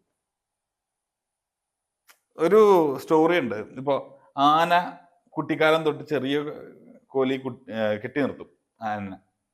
ഇത് ചെറുപ്പത്തിൽ അതിന്റെ ഫുൾ എനർജിയിൽ ഈ കെട്ടിയേക്കണ കയറ് പൊട്ടിക്കാൻ ശ്രമിക്കുമ്പോൾ അത് പൊട്ടാതിരിക്കും. അതിന് അത്രേ ഉള്ളൂ സ്ട്രെങ്ത് ഉള്ളൂ. പോകെ പോകെ അത് റിഫ്ലക്സ് ആയി മാറും ആനക്ക്. അതാണ് വലിയ ആനേനെ പോലും ചെറിയൊരു കോലിൽ നമുക്ക് കെട്ടി നിർത്താൻ പറ്റുന്നത്. കാരണം അതും അതിന്റെ മസിൽ മെമ്മറിയാ. അതിന്റെ തലയിൽ നിൽക്കുന്നത് എന്നെ കൊണ്ട് ഇത് ഒരിക്കലും പൊട്ടിക്കാൻ പറ്റില്ലെന്ന. കാരണം ചെറുപ്പകാലത്ത് പറ്റിയിട്ടില്ല. ആ ഒരു മെമ്മറിയിലാണ് ഈ സാധനം പിന്നെയുള്ള ആയുഷ് കാലം മൊത്തം ജീവിക്കുന്നതെന്ന് ഓർക്കാം. അപ്പൊ ഇത് തന്നെയാണ് പിള്ളേര് പഠിക്കുമ്പോഴും ട്രെയിനിങ് നടക്കുന്ന സമയത്ത് എല്ലാം സംഭവിക്കുന്ന ഒരു പ്രോസസ്സ്. ഇവര് ക്ലയന്റിന്റെ അടുത്ത് കോൺഫിഡന്റ് ആയിട്ട് സംസാരിച്ച് വർക്ക് ക്യാൻവാസ് ചെയ്യുക, അല്ലെങ്കിൽ വർക്ക് ഹാൻഡിൽ ചെയ്യുക. ഈ പ്രോസസ്സൊക്കെ ഇവർ ഹാൻഡിൽ ചെയ്ത് പോയി കഴിയുമ്പോൾ ഓട്ടോമാറ്റിക് അവർ സ്റ്റേബിൾ ആവും. ഇത് ഒരു ദിവസം കൊണ്ട് വരുന്ന സാധനമല്ല. ഇപ്പൊ നമുക്ക് എഡിറ്റ് എന്ന് പറഞ്ഞ സാധനം, വിഷ്വൽ എഡിറ്റ് ആണെങ്കിൽ അതും അതിൻ്റെതായിട്ടുള്ള ബുദ്ധിമുട്ടുണ്ട്, ഇല്ലെന്നൊന്നുമല്ല. ബട്ട് നമുക്കൊരു ഫ്രെയിം മാർക്ക് ചെയ്യണമെങ്കിൽ ഇവിടെ മാർക്ക് ചെയ്യാം എന്ന് പറയും. ഞാൻ ഇപ്പോൾ ഒരു വ്യക്തിയോട് ഞാൻ പറയണേ, ഒരു 1000 ഹെർട്സ് കൊണ്ട് കട്ട് ചെയ്യുമെന്ന് പറഞ്ഞു കഴിഞ്ഞാൽ ഇത് ഹെർട്സ് ചെവി കേൾക്കണം. അതെ, ആ ഫ്രീക്വൻസി എത്ര ഹെർട്സിലുള്ള ഫ്രീക്വൻസി ആണെന്നും ആ കട്ട് ചെയ്ത് കഴിഞ്ഞാൽ അത് കട്ടായോ എന്നും അറിയാൻ പറ്റണം. നമ്മുടെ സൗണ്ട് വരുമ്പോൾ 20 ഹെർട്സ് ടു 20,000 ഹെർട്സ് ഉണ്ട്. ഇതാണ് ഹ്യൂമന്റെ ഹിയറിംഗ് റേഞ്ച്. ഈ ഹിയറിംഗ് റേഞ്ചിൽ ഈ പറയുന്ന ഫ്രീക്വൻസി എത്രയാണെന്നുള്ളത് കണ്ടുപിടിക്കാൻ പറ്റണം. അതിന് ഇയർ ട്രെയിൻഡ് ആവണം. ഇയർ ട്രെയിനിങ് ഒരു ദിവസം കൊണ്ട് വരില്ല. നമ്മളത് കേട്ട് കേട്ട് കേട്ട് കേട്ട് പോകുമ്പോൾ വരുന്ന ഒരു ലോങ്ങർ പ്രോസസ്സാണ്. നമ്മുടെ കാത് ട്യൂൺഡായി മാറുന്നതാ. മനസ്സിലായി? ഇപ്പൊ ഞാൻ ഇവിടെ ഇരുന്ന് നിങ്ങളോട് സംസാരിക്കുമ്പോൾ പോലും എൻ്റെ കാത് ഓടിക്കൊണ്ടിരിക്കുന്ന, പുറത്ത് ഓടിക്കൊണ്ടിരിക്കുന്ന ചീവിടില്ല. അത് ഇത്രയും നേരം നിങ്ങൾ ശ്രദ്ധിച്ചിട്ടുണ്ടാവില്ല, ഇപ്പൊ ശ്രദ്ധിക്കും. മനസ്സിലായി? ആ ഒരു ഇയറിന്റെ കവറേജ് ആണ് നമ്മുടെ. അത് പോകെ പോകെ ഇപ്പൊ ചില സമയത്ത് ഞാൻ നടന്നു പോകുന്ന സമയത്ത് ഞാൻ മേലോട്ട് നോക്കും. കാരണം ആ ലൈറ്റ് ഹമ്മിയാണുണ്ടാവും. അത് ഞാൻ കേൾക്കുന്നുണ്ടാവും. വേറൊരാളത് ശ്രദ്ധിക്കണമെന്നില്ല. അയാൾ ഒരുപാട് സൂക്ഷിച്ച് നോക്കിയാലേ അത് ശ്രദ്ധിക്കാൻ പറ്റുള്ളൂ. കാരണം അത് ട്രെയിനിങ് ആണ്. അതെ, നമ്മൾ ആ ഒരു സ്കില്ല് ഡെവലപ്പ് ചെയ്യുന്നത് ചിലപ്പോൾ ചെറിയ ഫ്രീക്വൻസി വൈബ്രേഷൻസോ കാര്യങ്ങളോ ഇതിലുണ്ടാവും. ഈ ഇലക്ട്രിക്കൽ എക്യുപ്മെന്റ്സിലൊക്കെ ഉണ്ടാവും. ലൈറ്റിന്റെ ഹം ഉണ്ട്, ഹിസ് ഉണ്ട്. ചില സ്ഥലത്തൊക്കെ ലൈറ്റിന് എന്ന് പറഞ്ഞൊരു ഹിസ്സിങ് ഉണ്ടാവും. അപ്പൊ ഇതൊക്കെ നമ്മൾ റെക്കോർഡിങ് ടൈമിൽ ഇതൊക്കെ നമ്മൾ ശ്രദ്ധിച്ചു പോയേക്കണതുകൊണ്ട് ഈ സാധനം കേൾക്കുമ്പോൾ നമുക്ക് അപ്പം സ്ട്രൈക്ക് ചെയ്യും, ഇന്നതാണ്, ഇന്ന ഫ്രീക്വൻസിയിലാണ് ഈ ഇഷ്യൂ നിൽക്കുന്നത്. അപ്പൊ ഇതൊക്കെ പഠിച്ചു പോണതിലാണ് കാര്യം. All these are learning processes. അതിന് ടൈമും വേണം, പേഷ്യൻസും വേണം. It can't be achieved overnight. ഒരാളെ ഒരു രാത്രി കൊണ്ടോ അല്ലെങ്കിൽ ഒരു ലിമിറ്റഡ് പീരീഡോ കൊണ്ടോ ഈ സാധനം പഠിപ്പിക്കാൻ പറ്റില്ല. പല ഇൻസ്റ്റിറ്റ്യൂഷൻസ് ഉണ്ടല്ലോ ഇപ്പോൾ. 3 months sound engineering course, 6 months sound engineering course. ഇവരെന്താ പഠിപ്പിക്കുന്നത്? ഒരാളെ എങ്ങനെ ഇത് കംപ്ലീറ്റ് ആകുന്നത്? അവന്റെ ഇയർ ട്രെയിനിങ് പോലും കഴിയില്ലല്ലോ പ്രോപ്പറായിട്ട്. അത് സാറ് പറഞ്ഞപ്പോഴാണ് ഞാൻ എൻ്റെ ഒരു ഇതും കൂടി എനിക്ക് ഞാൻ ഓർക്കുന്നത്. കാരണം വെച്ചാൽ ഞാൻ പല സ്ഥലങ്ങളിലും കണ്ടിട്ടുണ്ട് ഒരു 3 days ആക്ടിങ് വർക്ക്ഷോപ്പ്, അല്ലെങ്കിൽ ഒരു 3 month ആക്ടിങ് വർക്ക്ഷോപ്പ്. ശരിക്കും പറഞ്ഞിട്ടുണ്ടെങ്കിൽ അത് എന്തിനാണെന്ന് പോലും എനിക്ക് മനസ്സിലാവാത്തൊരു കാര്യമുണ്ട്. കാരണം അതുകൊണ്ട് എന്തൊരു ഇതാണ് ആളുകളിലേക്ക് എത്തുന്നതെന്നുള്ളത് സാറ് പറഞ്ഞപ്പോൾ അതെനിക്ക് വ്യക്തമായിട്ട് ഇപ്പം എനിക്കത് മനസ്സിലായി എന്നുള്ളതാണ് സാറേ. ഇപ്പോൾ സാറിൻ്റെ ആ ഒരു പ്രോസസ്സിങ് ടൈം, അത് ഞാൻ സാറ് പറയുമ്പോഴും എൻ്റെ മനസ്സിലൂടെ പോകുന്നൊരു 6 മാസം ഉദയകുമാർ സാറിൻ്റെ കൂടെ CD-യിൽ പേരുകൾ എഴുതി മാത്രം കഴിഞ്ഞു പോയ സ്റ്റാർട്ടിങ് പീരീഡ് എന്ന് പറയുമ്പോൾ ഒരു മനുഷ്യൻ്റെ എനിക്ക് നിൽക്കാൻ പറ്റില്ല. ഞാൻ ചോദിക്കും, എൻ്റെ ക്ഷമ പോവും. പറഞ്ഞിട്ട് കാര്യമില്ല, കാരണം നമുക്ക് ക്ഷമയില്ല. പല പക്ഷെ നമ്മുടെ അച്ചീവ്മെന്റ് എന്ന് പറഞ്ഞൊരു സാധനം നമുക്ക് അവിടെ കിടക്കുന്നു കൊണ്ടിട്ട് ചിലപ്പോൾ നിന്നേ പറ്റൂ. ഇന്നത്തെ ഞാൻ നേരത്തെ സംസാരിച്ച്, ഇന്നത്തെ ജനറേഷനിൽ ഒരാളും ആ ഒരു ട്രീറ്റ്മെന്റിൽ മുന്നോട്ട് പോകുന്ന എനിക്ക് തോന്നുന്നില്ല. അതുകൊണ്ടാണ് നിലവിൽ പല ആൾക്കാരും പല സ്ഥലത്തും എത്താത്ത, ലക്ഷ്യസ്ഥാനത്ത് എത്താത്തതിന്റെ റീസൺ കൺസിസ്റ്റന്റ് ആയിട്ടുള്ള ഹാർഡ് വർക്ക് ഇല്ലാത്തതുകൊണ്ടാണ്. They might have hard worked, അന്ന് ചെയ്തിട്ടുണ്ടാവും, പക്ഷെ അത് കൺസിസ്റ്റന്റ് ആയിട്ട് കൊണ്ടുപോകാൻ പറ്റിയിട്ടില്ല പിന്നീട്. അതാണ് പ്രശ്നം വരുന്നത്. നമ്മളൊരു സാധനത്തിന് തുടക്കം ഇടും. നമ്മളിപ്പോ ആദ്യത്തെ ഒരു ദിവസം ജിമ്മിലോട്ട് പോകണം, കറക്റ്റായിട്ട് വെളുപ്പിന് 5 മണിക്ക് എഴുന്നേറ്റ് ജിമ്മിൽ പോകുന്നു. ഒരു ആഴ്ച അല്ലെങ്കിൽ ഒരു മാസം കഴിഞ്ഞ് കഴിയുമ്പോൾ ആഴ്ചയിൽ 3 ദിവസവും, പിന്നെ ആഴ്ച 2 ദിവസവും. അതെ അതെ. അവസാനം പറയും വയറ് ചാടി എന്ന് പറയും. ഇത് വയറ് ചാടിയതല്ല, ഈ പുള്ളിക്കാരൻ ഇൻകൺസിസ്റ്റന്റ് ആയിട്ട് പോയതാ. ആ ഒരു കൺസിസ്റ്റൻസിയിൽ വരുന്ന വ്യത്യാസമാണ് നമ്മുടെ ലേണിങ്ങിലുള്ള ഈ ഒരു ലേണിംഗ് പ്രോസസ്സിൽ എപ്പോ കൺസിസ്റ്റൻസി തെറ്റുന്നോ, നമ്മുടെ വർക്ക് ലൈഫിൽ വർക്ക് ബാലൻസിൽ കൺസിസ്റ്റൻസി എപ്പോ തെറ്റുന്നോ റിസൾട്ട് പോകും. അപ്പോൾ ഇത് പറയില്ലേ, വലിയ പാറയിലോട്ട് ഓരോ തുള്ളി വെള്ളം ഇറ്റി വീണാലും ആ പാറയിൽ ഇതുണ്ടാക്കാൻ പറ്റും. അതെ, കണ്ടിന്യൂസ്ലി പോയിക്കൊണ്ടിരുന്നിട്ടുണ്ടെങ്കിൽ കാരണം അവിടെ കൊറോഡ് ചെയ്ത് പോകും. അതെ. അപ്പോൾ ഈ ഒരു സാധനം കൺസിസ്റ്റന്റ് അല്ലെങ്കിൽ ഒറ്റ ബക്കറ്റ് വെള്ളം ഒഴിച്ച് ഒന്നും പറ്റില്ല. ആ പാറ എടുത്ത് വെള്ളത്തിലിട്ട് ഒന്നും പറ്റില്ല. ആ ഓരോ ഡ്രോപ്പ് ഇസ് ഹാർഡ് വർക്ക്. അതുകൊണ്ടാണ് റിസൾട്ട് വരുന്നത്. It takes time. ഒരു ദിവസം കൊണ്ട് 10 തുള്ളി വെള്ളം ഒഴിച്ചു ഒന്നും നടക്കാൻ പോകണില്ല. അപ്പൊ ഈ ഒരു സിറ്റുവേഷനിൽ സാറ് ചെന്നൈയിൽ ഉദയകുമാർ സാറിൻ്റെ കൂടെ ഒരു 3.5 വർഷം നിന്നു. എന്തായിരുന്നു ഫാമിലി സപ്പോർട്ട് ആ സമയത്ത്? ഫാമിലി സപ്പോർട്ട് എൻ്റെ പാരൻസ് സൈഡിൽ നിന്ന് നല്ല സപ്പോർട്ടും കാര്യങ്ങളും ഉണ്ടായിരുന്നു. അതിന്റെ മേലെ, അത് നേരത്തെ പറഞ്ഞല്ലോ, അതിന് മേലെ വേറൊരു കാര്യം ഉണ്ടായിരുന്നത്, ഞാൻ ഡബിൾ ഷിഫ്റ്റ് വർക്ക് ചെയ്യുമായിരുന്നു. അതായത് രാവിലെ 8 മണി തൊട്ട് രാത്രി 8 മണി വരെ ഉദയകുമാർ സാറിന് അസിസ്റ്റന്റ് ആയിട്ടാണ്. രാത്രി 9 മണിക്ക് സാറിനെ തിരിച്ചു കൊണ്ടാക്കിയിട്ട് വടപ്പള്ളിക്ക് വീണ്ടും വരും. എന്നിട്ട് നൈറ്റ് 12 to 1 ആണ് എൻ്റെ ഫിനാൻഷ്യൽ ഏർണിംഗ് ടൈം. ഈ ടൈമിലാണ് ഓരോരോ ചെറിയ സ്റ്റുഡിയോയിലും സാലിഗ്രാമത്തിലും അവിടെ ഇവിടെയൊക്കെയുള്ള ഓരോ ചെറിയ സ്റ്റുഡിയോസിലും പോയിട്ട് ചെറിയ വർക്ക്, അഡ്വർടൈസ്മെന്റ്സ്, ഇതുപോലത്തെ തന്നെ എഫക്ട്സ് കൊടുക്കുക, മിക്സ് ചെയ്യുക, ഔട്ട് അടിച്ചു കൊടുക്കുക, ഡബിനിരിക്കുക, ഇതുപോലത്തെ പരിപാടിയൊക്കെ അപ്പഴപ്പിക്കുക. ഓക്കെ. അപ്പൊ ആ കിട്ടുന്നതാണ് ശരിക്കും എൻ്റെ സസ്റ്റൈനിങ് ഇൻകം. അതും ഡെയിലി ഉണ്ടാവണമെന്നൊന്നുമില്ല, എന്നാലും മാക്സിമം ദിവസങ്ങൾ എനിക്ക് കിട്ടിയിട്ടുണ്ട്. സാറേ, ഒരു കാര്യം, സാറിപ്പോൾ ഈ ഒരു ലെവലിൽ സാറിപ്പോൾ എത്തി. എന്നിട്ട് സാറ് ആ പഴയ ചെന്നൈയിൽ സാറ് സഞ്ചരിച്ച ആ വഴികളിലൂടെ സാറ് പിന്നീടൊന്ന് അവരെ ആരെങ്കിലുമൊക്കെ സാറ് നേരിട്ട് കണ്ടിട്ടുണ്ടോ? സാറ് പോയിട്ടുണ്ടോ? ആക്ച്വലി ഒരു കുറച്ച് ദിവസം മുമ്പ് എൻ്റെ സാറിൻ്റെ ബർത്ത്ഡേ ആയിരുന്നു, ഉദയ് സാറിൻ്റെ ബർത്ത്ഡേ. ഞാൻ പുള്ളിക്കാരനെ വിളിച്ച് വിഷയം വേണ്ടി വിളിച്ചു കഴിഞ്ഞപ്പോൾ പുള്ളി വേറെ ഒന്നുമല്ല ചോദിച്ചേ, നീ എന്നാ വന്നെയെന്ന് ചോദിച്ചേ. അപ്പോൾ എനിക്കിപ്പോൾ അടുത്ത വീക്ക് മൺഡേ ട്യൂസ്ഡേക്കുള്ളിൽ ഞാൻ ഹൈദരാബാദ്, എനിക്കൊരു ട്രാവൽ ഉണ്ട്. അപ്പം ഞാൻ പറഞ്ഞുകൊണ്ടിരിക്കുന്നത് പോണ വഴി സാറിനൊന്ന് കാണണം.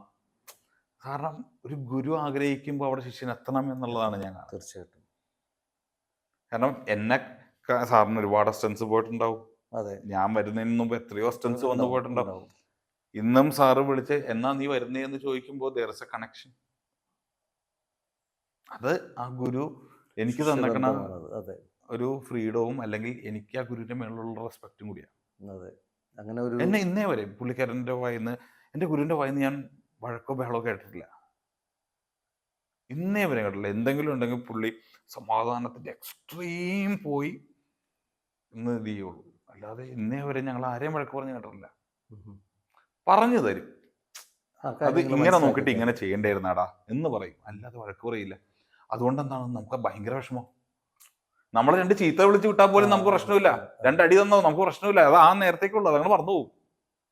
ഇത് കഴിഞ്ഞിട്ട് ഈ സാധനം സാറ് ഭയങ്കര സോഫ്റ്റായിട്ട് സംസാരിച്ച് സോഫ്റ്റായിട്ട് കാര്യങ്ങൾ ഹാൻഡിൽ ചെയ്യുമ്പോൾ നമുക്ക് ഭയങ്കര ഉൾക്കുത്തു വരുന്നേ, നമ്മൾ എന്തെങ്കിലും ഒരു തെറ്റ് ചെയ്ത് വെച്ചാ.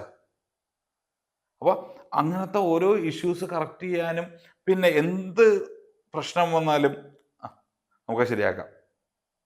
അതൊരു ഗുരു പറയുമ്പോൾ ഒരു ശിഷ്യന് കിട്ടുന്ന ഒരു കംഫർട്ട് ഉണ്ട്. എനിക്കൊരു പ്രോബ്ലം വരുമ്പോൾ എൻ്റെ ഗുരു ഉണ്ടല്ലോ. ഞാൻ സാറിൻ്റെ അസിസ്റ്റൻ്റായിട്ട് നിന്ന് ഇറങ്ങാൻ നിൽക്കുന്നതല്ല, സാറ് ഒരു 1.5 കൊല്ലം കഴിഞ്ഞ് 2 കൊല്ലമൊക്കെ ആയപ്പോഴേക്കും പറഞ്ഞിടാ, നീ ഇപ്പൊ ഇൻഡിപെൻഡന്റ് ആയിട്ട് ചെയ്യാൻ തുടങ്ങുന്നുണ്ടല്ലോ, നിനക്ക് പ്രോജക്ട്സ് എടുത്ത് ചെയ്തൂടെ എന്ന്. അപ്പോൾ ഞാൻ പറയും, അപ്പൊ എനിക്ക് കോൺഫിഡൻസ് ഇല്ല. കാരണം ഞാൻ ഏറ്റവും കംഫർട്ട് സോണിൽ എൻ്റെ സാറിൻ്റെ കൂടെ നിൽക്കുന്നേ. ഒരു ബുദ്ധിമുട്ടില്ല, ഫുഡിന് ബുദ്ധിമുട്ടില്ല, വർക്കിന് ബുദ്ധിമുട്ടില്ല, ചെയ്യുന്ന പടങ്ങളെല്ലാം വമ്പൻ പടങ്ങൾ.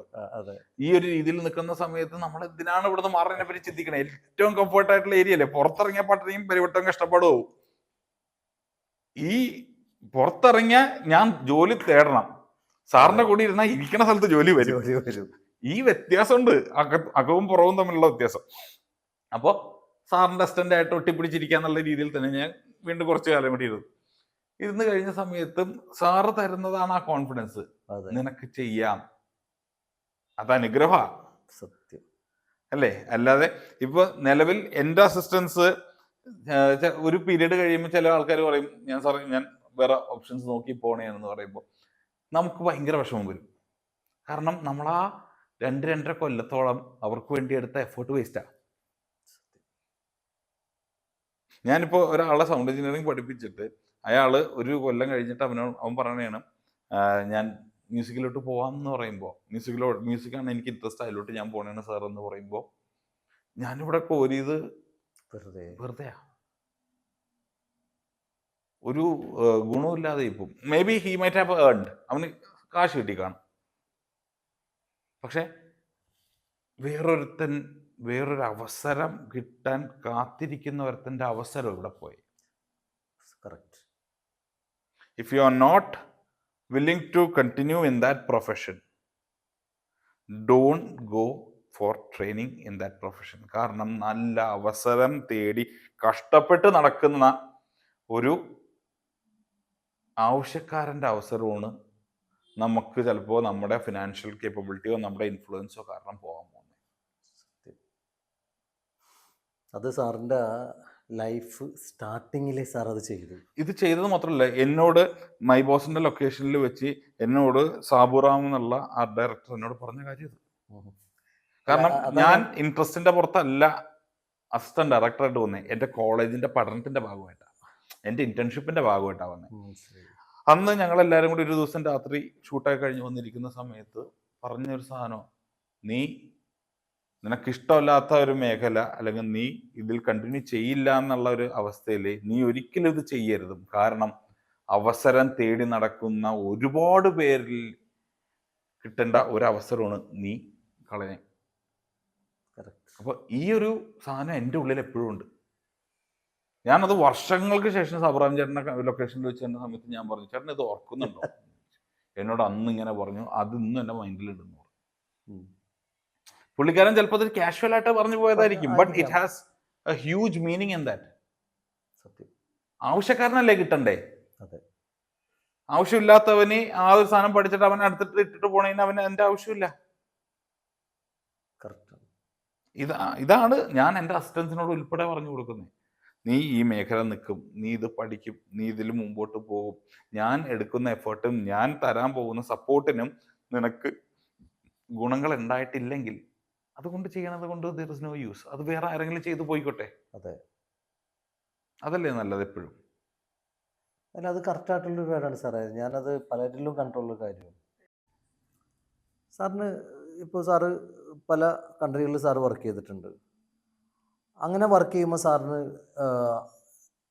എന്ത് ഡിഫറൻസ് ആണ് സാറിന് ഫീൽ ചെയ്തിട്ടുള്ളത്? നമ്മുടെ ഈ നാടും അവിടുത്തെ ഒരു കൾച്ചറും തമ്മിലുള്ള എന്ത് ഡിഫറൻ്റ് ആണ് സാറിന് ഫീൽ ചെയ്തിട്ടുള്ളത്?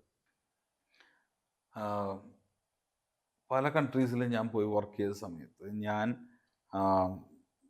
ഫീൽ ചെയ്തൊരു പെർസ്പെക്റ്റീവ് ഉണ്ട് സൗണ്ടിൻ്റെ കാര്യത്തിൽ. അതെങ്ങനെയാണെന്ന് വെച്ചാൽ, പല ഇൻഡസ്ട്രീസും പല സ്റ്റേജുകളിലും ഇപ്പോഴും സൗണ്ടിന് ഇമ്പോർട്ടൻസ് കൊടുക്കുന്നില്ല.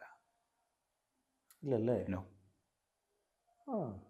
നിങ്ങൾ ഒരു കംബോഡിയൻ ഫിലിം എടുത്ത് കാണും, നിങ്ങളൊരു ചൈനീസ് ഫിലിം എടുത്ത് കാണും, നിങ്ങളൊരു ഇതെടുത്ത് കാണും, അറബിക് ഫിലിം എടുത്ത് കാണും.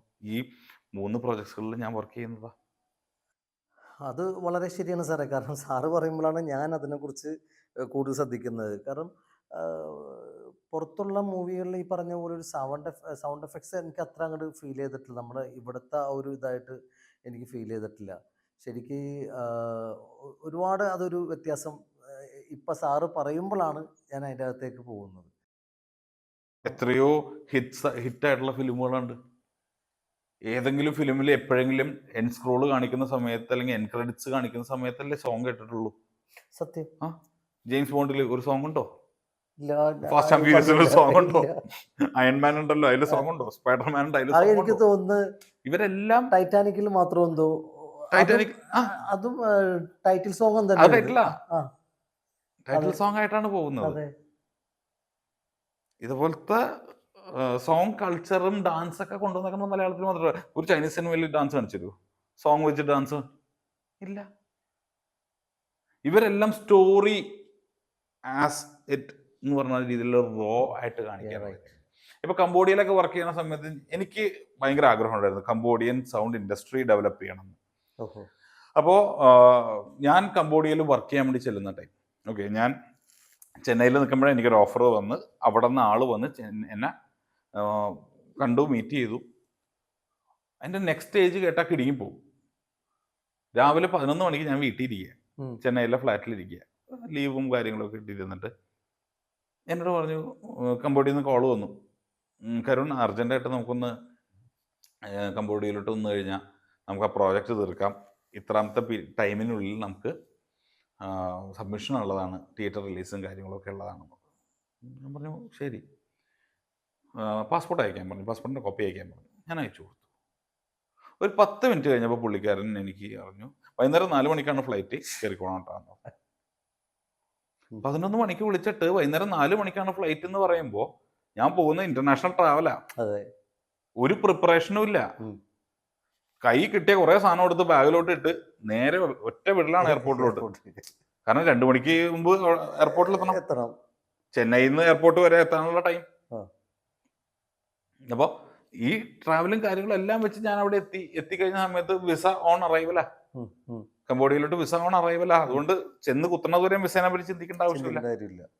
ചെന്നു, അവിടെ വന്നു, പുള്ളിക്കാരൻ വന്ന് കൂട്ടിക്കൊണ്ട് പോയി എന്നെ.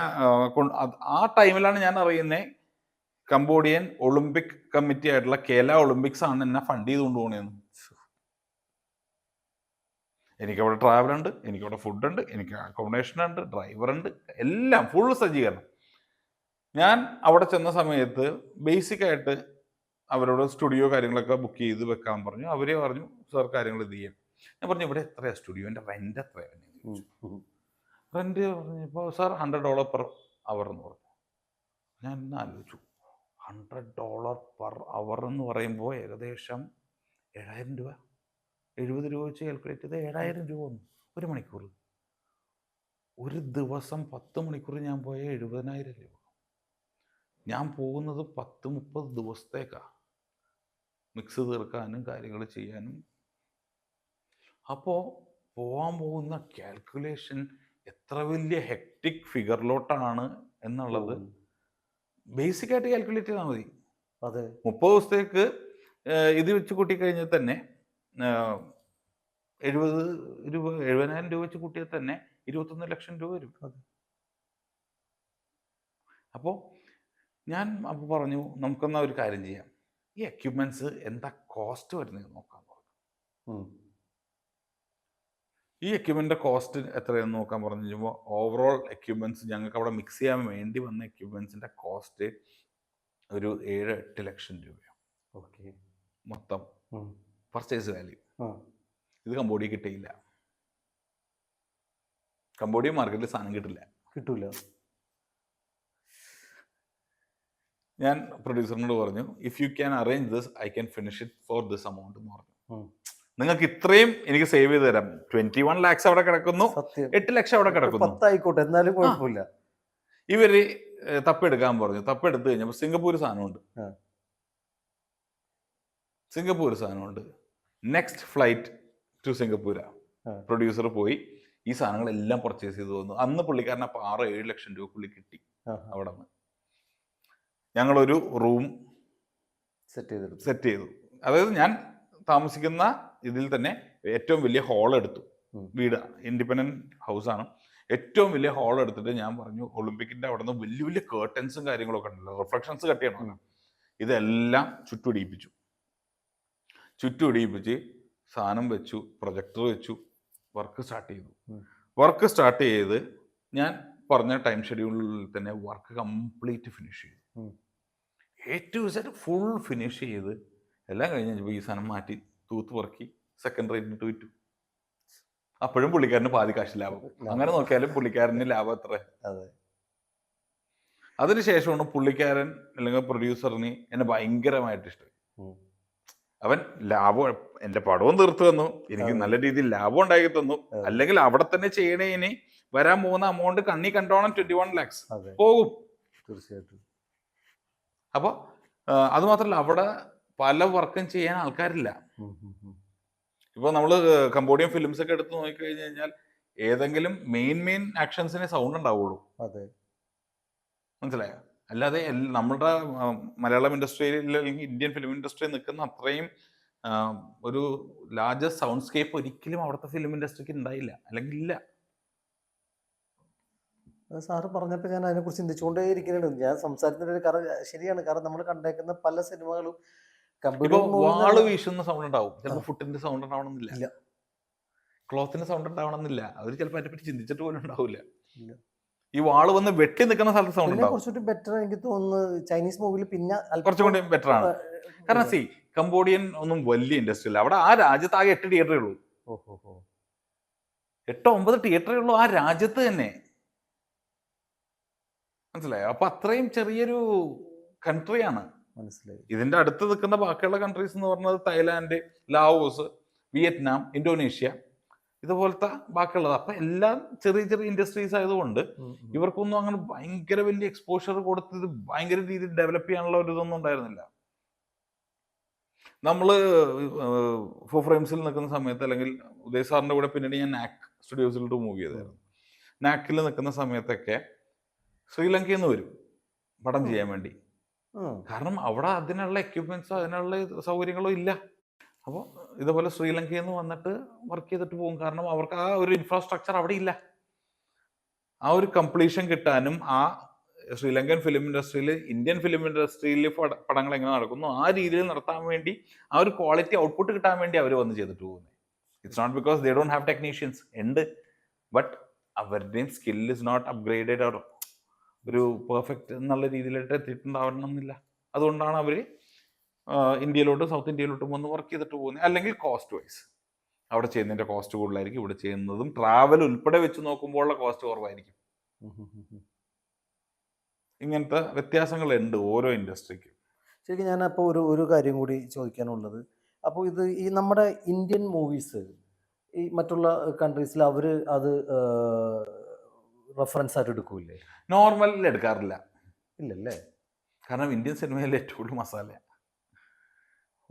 മനസ്സിലായോ? ഇന്ത്യൻ സിനിമകൾ ഏറ്റവും കൂടുതലായിട്ട് എന്താണ്, ഇന്ത്യൻ ആൾക്കാർക്ക് മാത്രം. ഇന്ത്യൻ ഫുഡ് ബാക്കിയുള്ളവർ കഴിക്കുമോ? കറക്റ്റ്. ഇതേപോലെ തന്നെ ഇന്ത്യക്കാർക്ക് വേണ്ടി ഉണ്ടാക്കുന്ന സാധനമാണ് ഇന്ത്യൻ ഫിലിംസ്, ഇന്ത്യൻ കണ്ടന്റും. അപ്പോൾ ചില ആൾക്കാർ എൻജോയ് ചെയ്യും. ഇപ്പൊ ഞാൻ ന്യൂസിലാൻഡിൽ നിൽക്കുന്ന സമയത്ത് അവിടെ ഒരു മലേഷ്യൻ ഫാമിലി ഉണ്ടായിരുന്നു. അവരിന്ന് ഹിന്ദി സീരിയൽ കാണും. അപ്പൊ ഞാൻ ചോദിക്കും, നിങ്ങൾക്ക് എന്തെങ്കിലും മനസ്സിലാവും? ഇല്ല, ഐ ലൈക്ക് വാച്ചിങ് ഇറ്റ്. അങ്ങനെ എൻജോയ് ചെയ്യുന്ന ആൾക്കാരുണ്ട്. മനസ്സിലായി. അതല്ലാതെ they don't meet with the culture. ആ കൾച്ചർ ഇമ്പോസ് ചെയ്ത് ഇപ്പുറത്ത് കൊണ്ടുവരണമെന്നോ അങ്ങനത്തെ എടുക്കണമെന്നോ റെഫറൻസ് ആയിട്ട് എടുക്കണമെന്നുള്ളതൊന്നുമില്ല. പിന്നെ ഒഫീഷ്യലി നോക്കിക്കഴിയുമ്പോൾ ഹോളിവുഡിനെക്കാളും ഒരുപാട് താഴെയാണ് ബോളിവുഡ് വരാം. ബോളിവുഡിനേക്കാളും ഒരുപാട് താഴെയാണ് മലയാളം, സൗത്ത് ഇന്ത്യൻ ഇൻഡസ്ട്രി വരാം. അപ്പോൾ അതായത് ഒരു അപ്രോക്സ് വെച്ച് പറഞ്ഞു കഴിഞ്ഞാൽ 10 ഇയർ ഡിഫറൻസ് ഉണ്ടെന്ന് പറയാം നമുക്ക്. ഹോളിവുഡിനേക്കാളും 10 വർഷം പുറകിലാണ് ബോളിവുഡ് എന്ന് പറയാം. ബോളിവുഡിനേക്കാളും 10 വർഷം പുറകിലാണ് മോളിവുഡ്, ടോളിവുഡ്, ഹോളിവുഡ് എന്നൊക്കെ പറഞ്ഞ ബാക്കി എല്ലാ ഇൻഡസ്ട്രീസും. അപ്പോൾ ഈ ടെക്നോളജി വൈസ് ഇനി ഇത് എവിടെ നിന്ന് അഡാപ്റ്റ് ചെയ്യും? ഇന്ത്യയിൽ നിന്ന് അഡാപ്റ്റ് ചെയ്യണോ, പുറത്തുനിന്ന് അഡാപ്റ്റ് ചെയ്യണോ? മനസ്സിലായോ? പിന്നെ വേൾഡ് വൈഡ് അക്സെപ്റ്റഡ് ലാംഗ്വേജ് ആണ് ഇംഗ്ലീഷ്. അപ്പൊ കൂടുതൽ ആൾക്കാർക്ക് മനസ്സിലാവുന്നതും കൂടുതൽ ആൾക്കാർക്ക് റെഫറൻസ് ആയിട്ട് എടുക്കാൻ പറ്റുന്നത് ഇംഗ്ലീഷ് കണ്ടന്റ് ആണ്. ഈ വ്യത്യാസമുണ്ട്. സാറ് പറഞ്ഞ പോലെ എനിക്ക് തോന്നുന്നു ഇന്ത്യൻ മൂവീസിലാണ് കൂടുതൽ മ്യൂസിക്കിനെ ഡിപ്പെൻഡ് ചെയ്ത് പോകുന്നത്, അല്ലേ?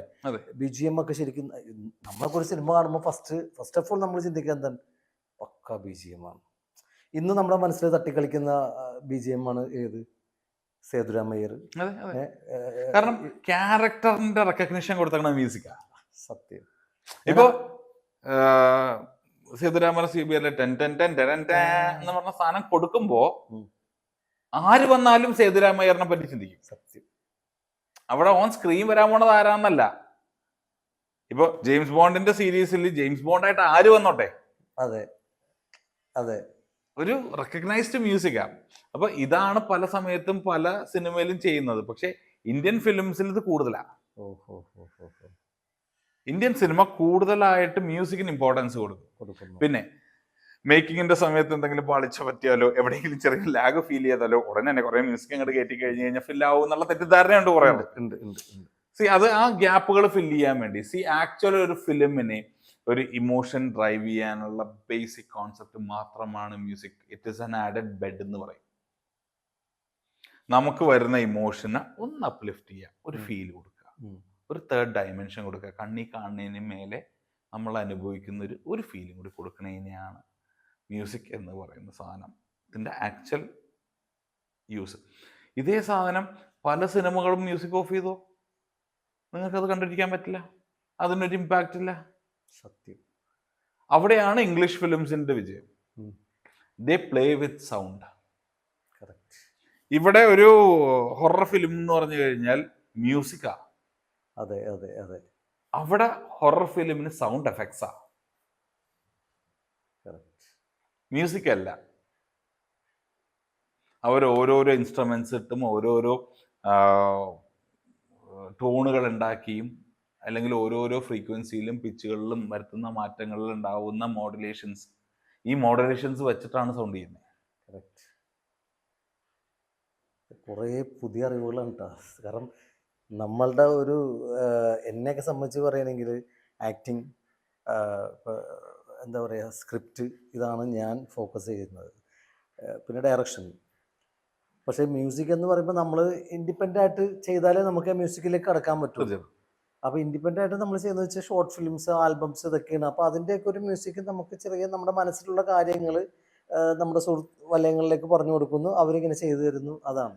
പക്ഷെ സാറായിട്ട് ഇത്ര നേരം സംസാരിച്ചപ്പോൾ എനിക്കറിയില്ലാത്ത ഒരുപാട് കാര്യങ്ങളാണ് സാറ് പറഞ്ഞുകൊണ്ടിരിക്കുന്നത്. സാറ് പറഞ്ഞപ്പോഴാണ് പലതും ഞാൻ ചിന്തിച്ചു തുടങ്ങിയത്.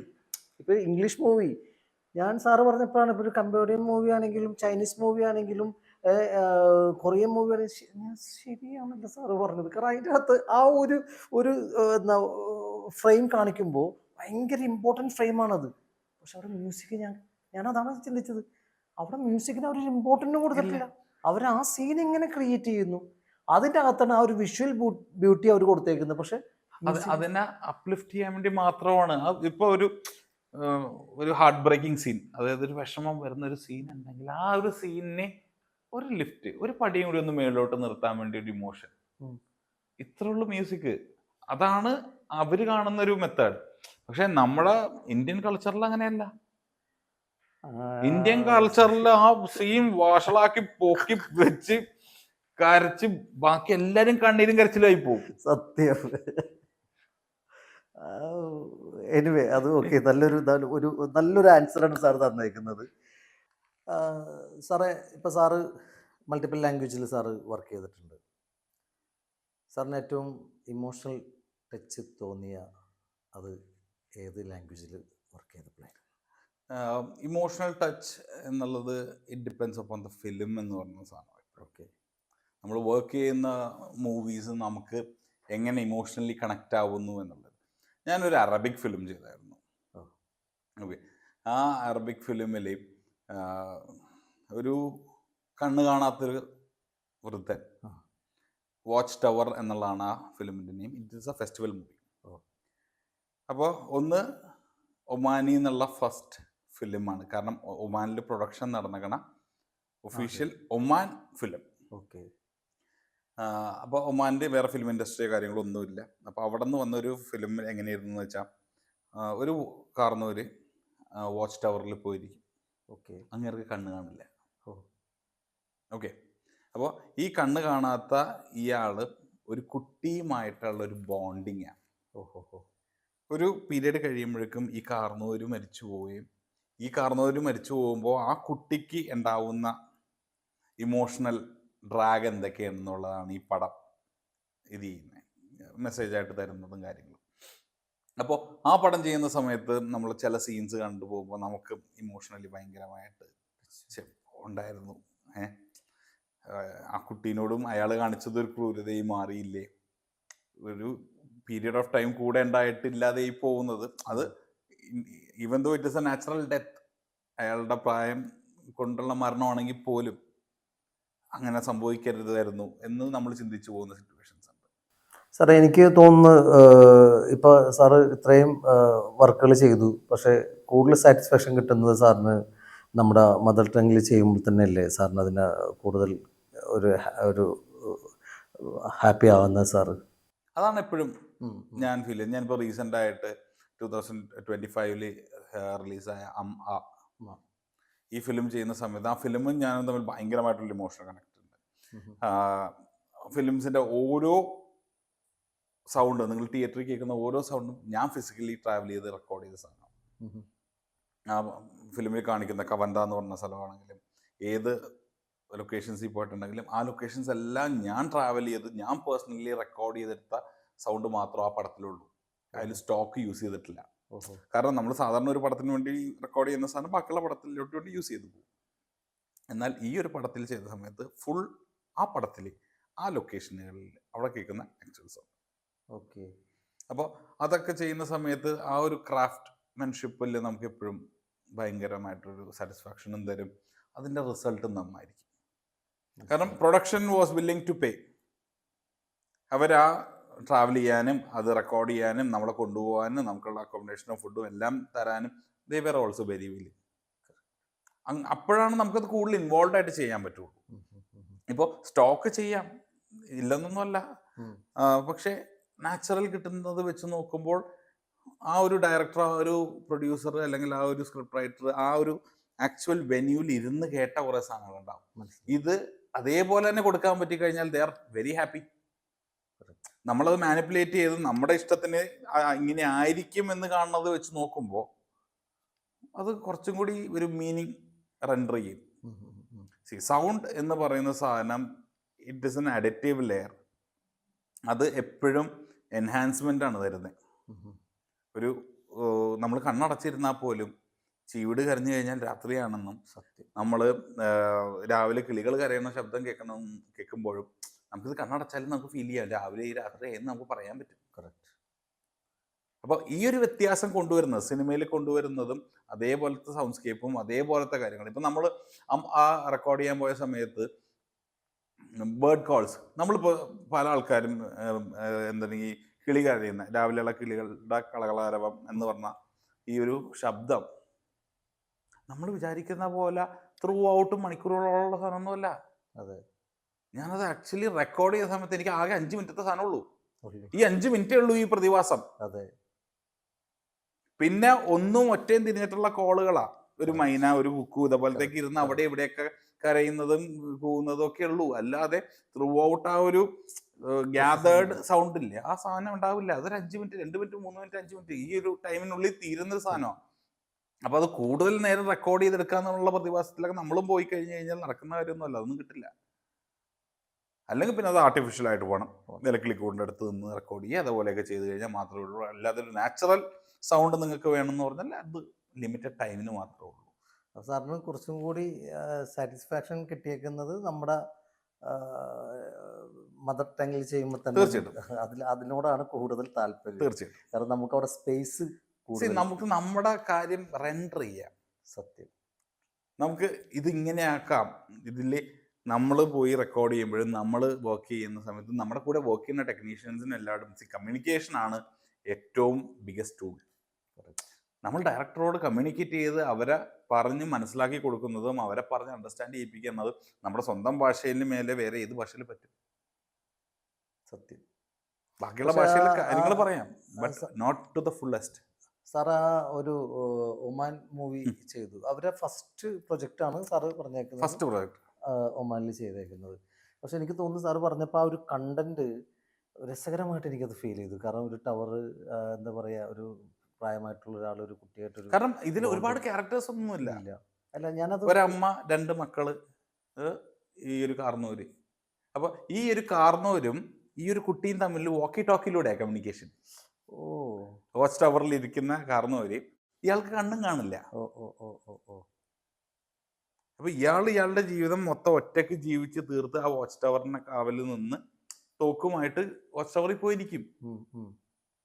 അപ്പൊ ഈ ആളും ഈ കുട്ടിയും തമ്മിൽ വരുന്ന ബോണ്ട്, ഇയാള് ഇല്ലാതെയാവുന്ന മൊമെന്റിൽ ആ കൊച്ചിന് വരുന്ന വിഷമവും ആ കൊച്ചിരുന്ന് കരയുന്നതും ഇതൊക്കെ ആയിട്ട് കണക്ട് ചെയ്യുമ്പോൾ എപ്പോഴും അവിടെ ഒരു ഇമോഷണൽ കണക്ട് ഉണ്ട്.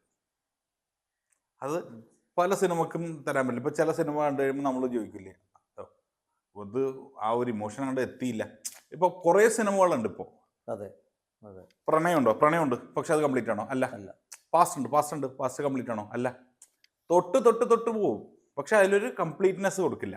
കറക്റ്റ്. എന്നാൽ ഈ ഒരു ഫിലിം വാച്ച് ടവർ എന്നുള്ളൊരു ഫിലിം ചെയ്യുന്ന സമയത്ത് അത് കംപ്ലീറ്റ് ആയിട്ട് ഒരേ ഒരു ആളുടെ കാര്യമാണ് പറഞ്ഞു പോകുന്നത്. റൈറ്റ്. അയാളെ കാണിച്ച് അയാളുടെ ബോഡി കൊണ്ട് ഇത് ചെയ്യുന്നവരെ, വെറി ചെയ്യുന്നവരെയുള്ള ടൈം ഉള്ള കാര്യങ്ങൾ ഫുള്ള് പറഞ്ഞത് ആ ഒരു കുട്ടിക്ക് വരുന്ന ഇമോഷണൽ മനസ്സിലായി. എന്താണ് കണക്റ്റിലുണ്ടായിരുന്നത്. ആ കുട്ടി അയാൾ മരിച്ചു കഴിയുന്ന സമയത്ത് വോക്കി ടോക്കി എടുത്ത് ചെവിയിൽ വെച്ച് നോക്കണേ, വിളിക്കുവോ, ശബ്ദം വരുമോ എന്നറിയാൻ.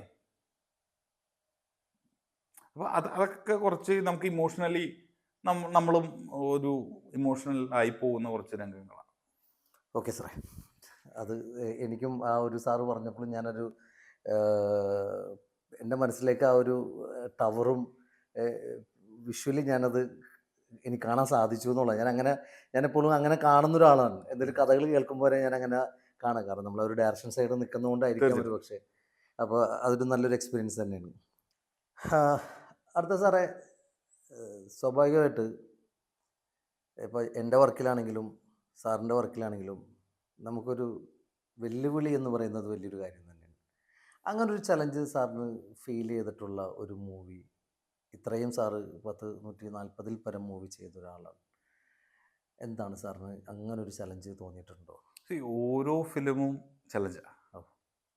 ഓരോ ഫിലിമും വർക്ക് ചെയ്യുന്നത് ഓരോ ഡയറക്ടേഴ്സും അവരുടെ പെർസ്പെക്റ്റീവും അവർക്ക് വേണ്ട റിക്വയർമെൻറ്റും പലതാണ്. എനിക്ക് ഏറ്റവും രസകരമായിട്ടുള്ളൊരു സിറ്റുവേഷൻസ് പറയാനുള്ളത് കടുവ എന്നുള്ള പടം ചെയ്യുന്ന സമയത്താണ്.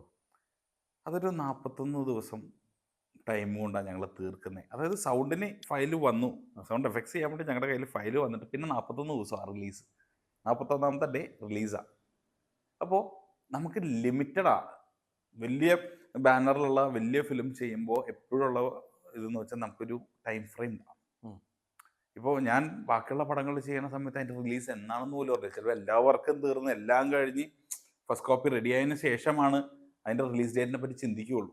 സെൻസറൊക്കെ കഴിഞ്ഞ് വെച്ച് കഴിഞ്ഞതിന് ശേഷം മാത്രമാണ് അവർ റിലീസ് ഡേറ്റ് എടുക്കാമെന്നുള്ള തീരുമാനം വരുള്ളൂ. ഇത് അങ്ങനെയല്ല. വർക്ക് ഫയൽ വന്നേക്കാളും റിലീസ് ഡേറ്റിൻ്റെ മുമ്പിലുണ്ട്. അപ്പോൾ അതിൽ വേണ്ടി നമ്മൾ ഇടുന്ന എഫേർട്ട് എന്ന് പറഞ്ഞാൽ ചെറിയൊരു എമൗണ്ട് അല്ല. കാരണം നമ്മുടെ ക്രൂ അതിന് സഫീഷ്യൻ്റ് ആണോ എന്ന് നോക്കേണ്ടി വരും. ചിലപ്പോൾ ഇത്രയും ലെയേഴ്സ് ഓഫ് സൗണ്ടാണ്. സൗണ്ട് നമുക്ക് ഓരോ സാധനവും ലെയർ ആയിട്ട് പോകുന്നതുകൊണ്ട് ഇത്രയും ലെയർ ഓഫ് സൗണ്ടുകൾ പോകുമ്പോൾ ഇത് ഇട്ട് തീരണ്ടേ? സത്യം. നമ്മൾ ഒരാളോ രണ്ടാളോ ഇട്ട് ലെയർ ചെയ്ത് പോയി കഴിഞ്ഞിട്ട് തീരുന്നില്ല. കറക്റ്റ്.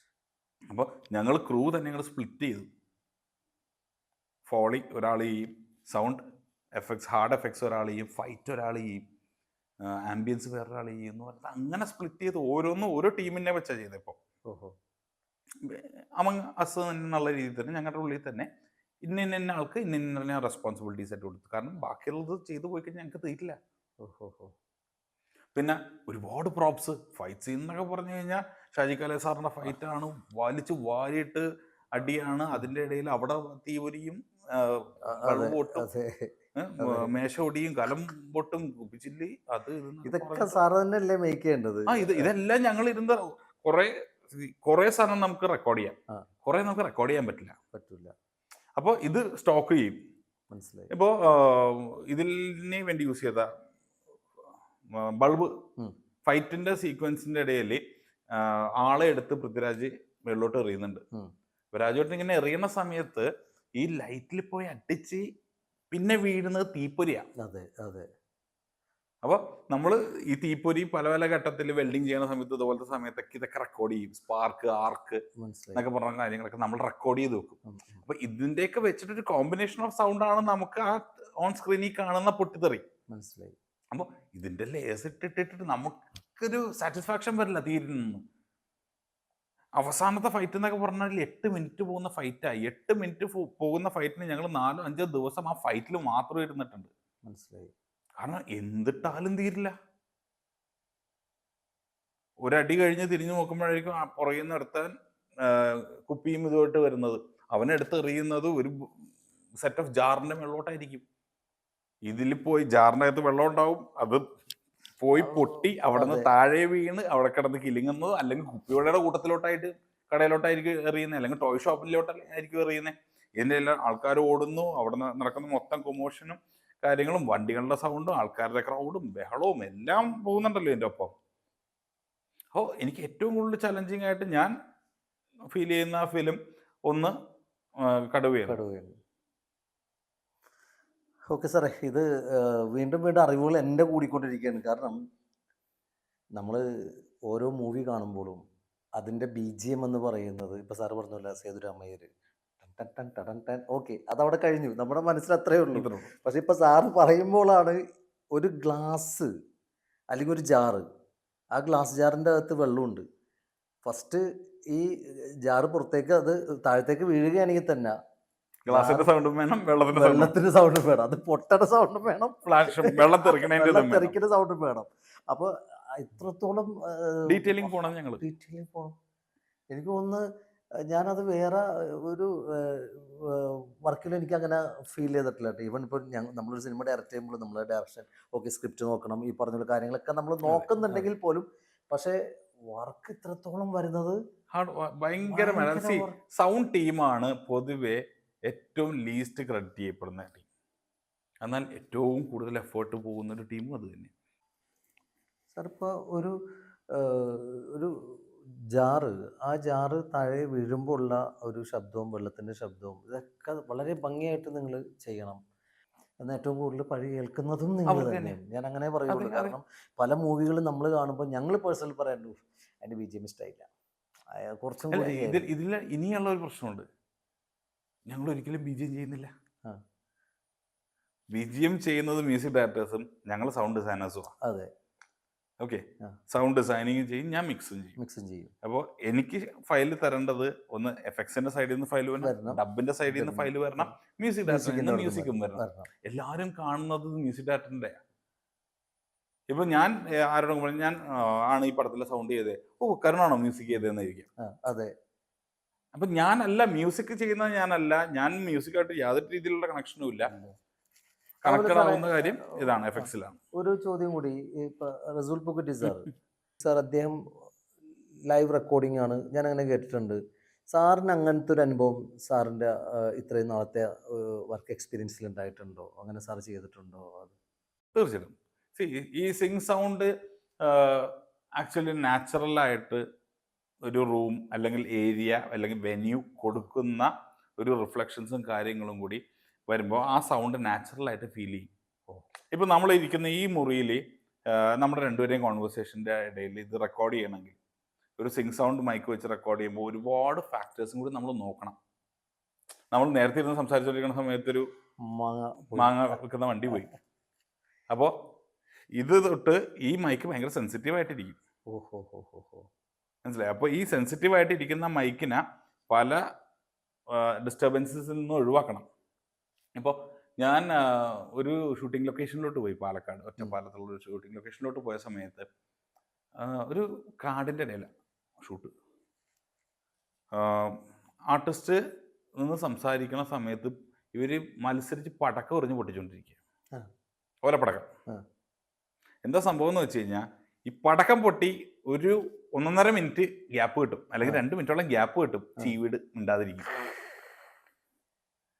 ഈ ചീവീട് മിണ്ടാതെ ഇരിക്കുന്ന സമയത്തായിരിക്കും മാറിയിരുന്ന് മയില് പോകണേ. അപ്പൊ ഇതിന്റെയൊക്കെ ഇടയിലുള്ള ടൈം മാത്രമേ റെക്കോർഡിംഗ് നടക്കാൻ പറ്റുള്ളൂ, അല്ലെങ്കിൽ റെക്കോർഡിങ്ങിന്റെ ഇടയിൽ മയില് കയറി. ഇതാണ് ഫെയർ എടുക്കണമെങ്കിൽ. അപ്പോൾ ആ സിങ് സൗണ്ട് ആയിട്ട് പോകുന്നത് കുറച്ചും കൂടി നാച്ചുറൽ ആയിട്ട് ഫീൽ വരും. ബട്ട് അതിന് അതിൻ്റെതായിട്ടുള്ള ഡ്രോബാക്സും ഉണ്ട്, അതിൻ്റെതായിട്ടുള്ള ടൈം കൺസ്യൂമിംഗ് ആണ്, അതിൻ്റെതായിട്ടുള്ള കോസ്റ്റും ഉണ്ട്. മനസ്സിലായി. ആ ഒരു പ്രശ്നം സിങ്ക് സൗണ്ടിൽ എടുക്കുന്ന സമയത്തുണ്ട്. But it is an advance technology.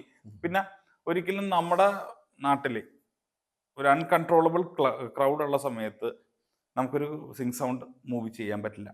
ഇപ്പൊ നമുക്കൊരിക്കലും എടപ്പള്ളി ജംഗ്ഷനിലോട്ടോ വൈറ്റില ജംഗ്ഷനിലോട്ടോ ഇറങ്ങിയിട്ട് ഒരു സിങ്ക് സൗണ്ടിന്റെ സീൻ എടുക്കാൻ പറ്റില്ല. കാരണം വെറുതെ പോണവന് ഒന്ന് ഹോൺ അടിക്കും. അതെ അതെ. അപ്പോൾ ഇത് കൺട്രോൾ ചെയ്യാൻ പറ്റില്ല. അത് സാറ് പറഞ്ഞപ്പോൾ എനിക്ക് സാർ എന്താ പറയുക, ഒരു കാട് ഏരിയയിൽ പോയപ്പോന്ന് പറഞ്ഞപ്പോൾ തന്നെ ഞാനത് മനസ്സിലാക്കുന്ന ആലോചിക്കുന്ന കാര്യമാണ്. കാരണം അവിടെ ഒരു ഷൂട്ട് നടക്കുന്ന നായകനും നായികയും സംസാരിക്കുന്നത് നമുക്ക് നാച്ചുറൽ കുറച്ച് സൗണ്ട് കിട്ടും. പക്ഷെ നമുക്ക് ഒരിക്കലും അത് പറയാൻ പറ്റില്ല. അവിടുന്ന് ചെവിടും കരയാം, ഇപ്പുറത്തുനിന്ന് വേറെ എന്തെങ്കിലും കരയാം, അപ്പുറത്ത് ആന ഉണ്ടെങ്കിൽ അതിന്റെ സൗണ്ടും കേൾക്കും. ഇതെല്ലാം ഇത് ക്യാച്ച് ചെയ്യും.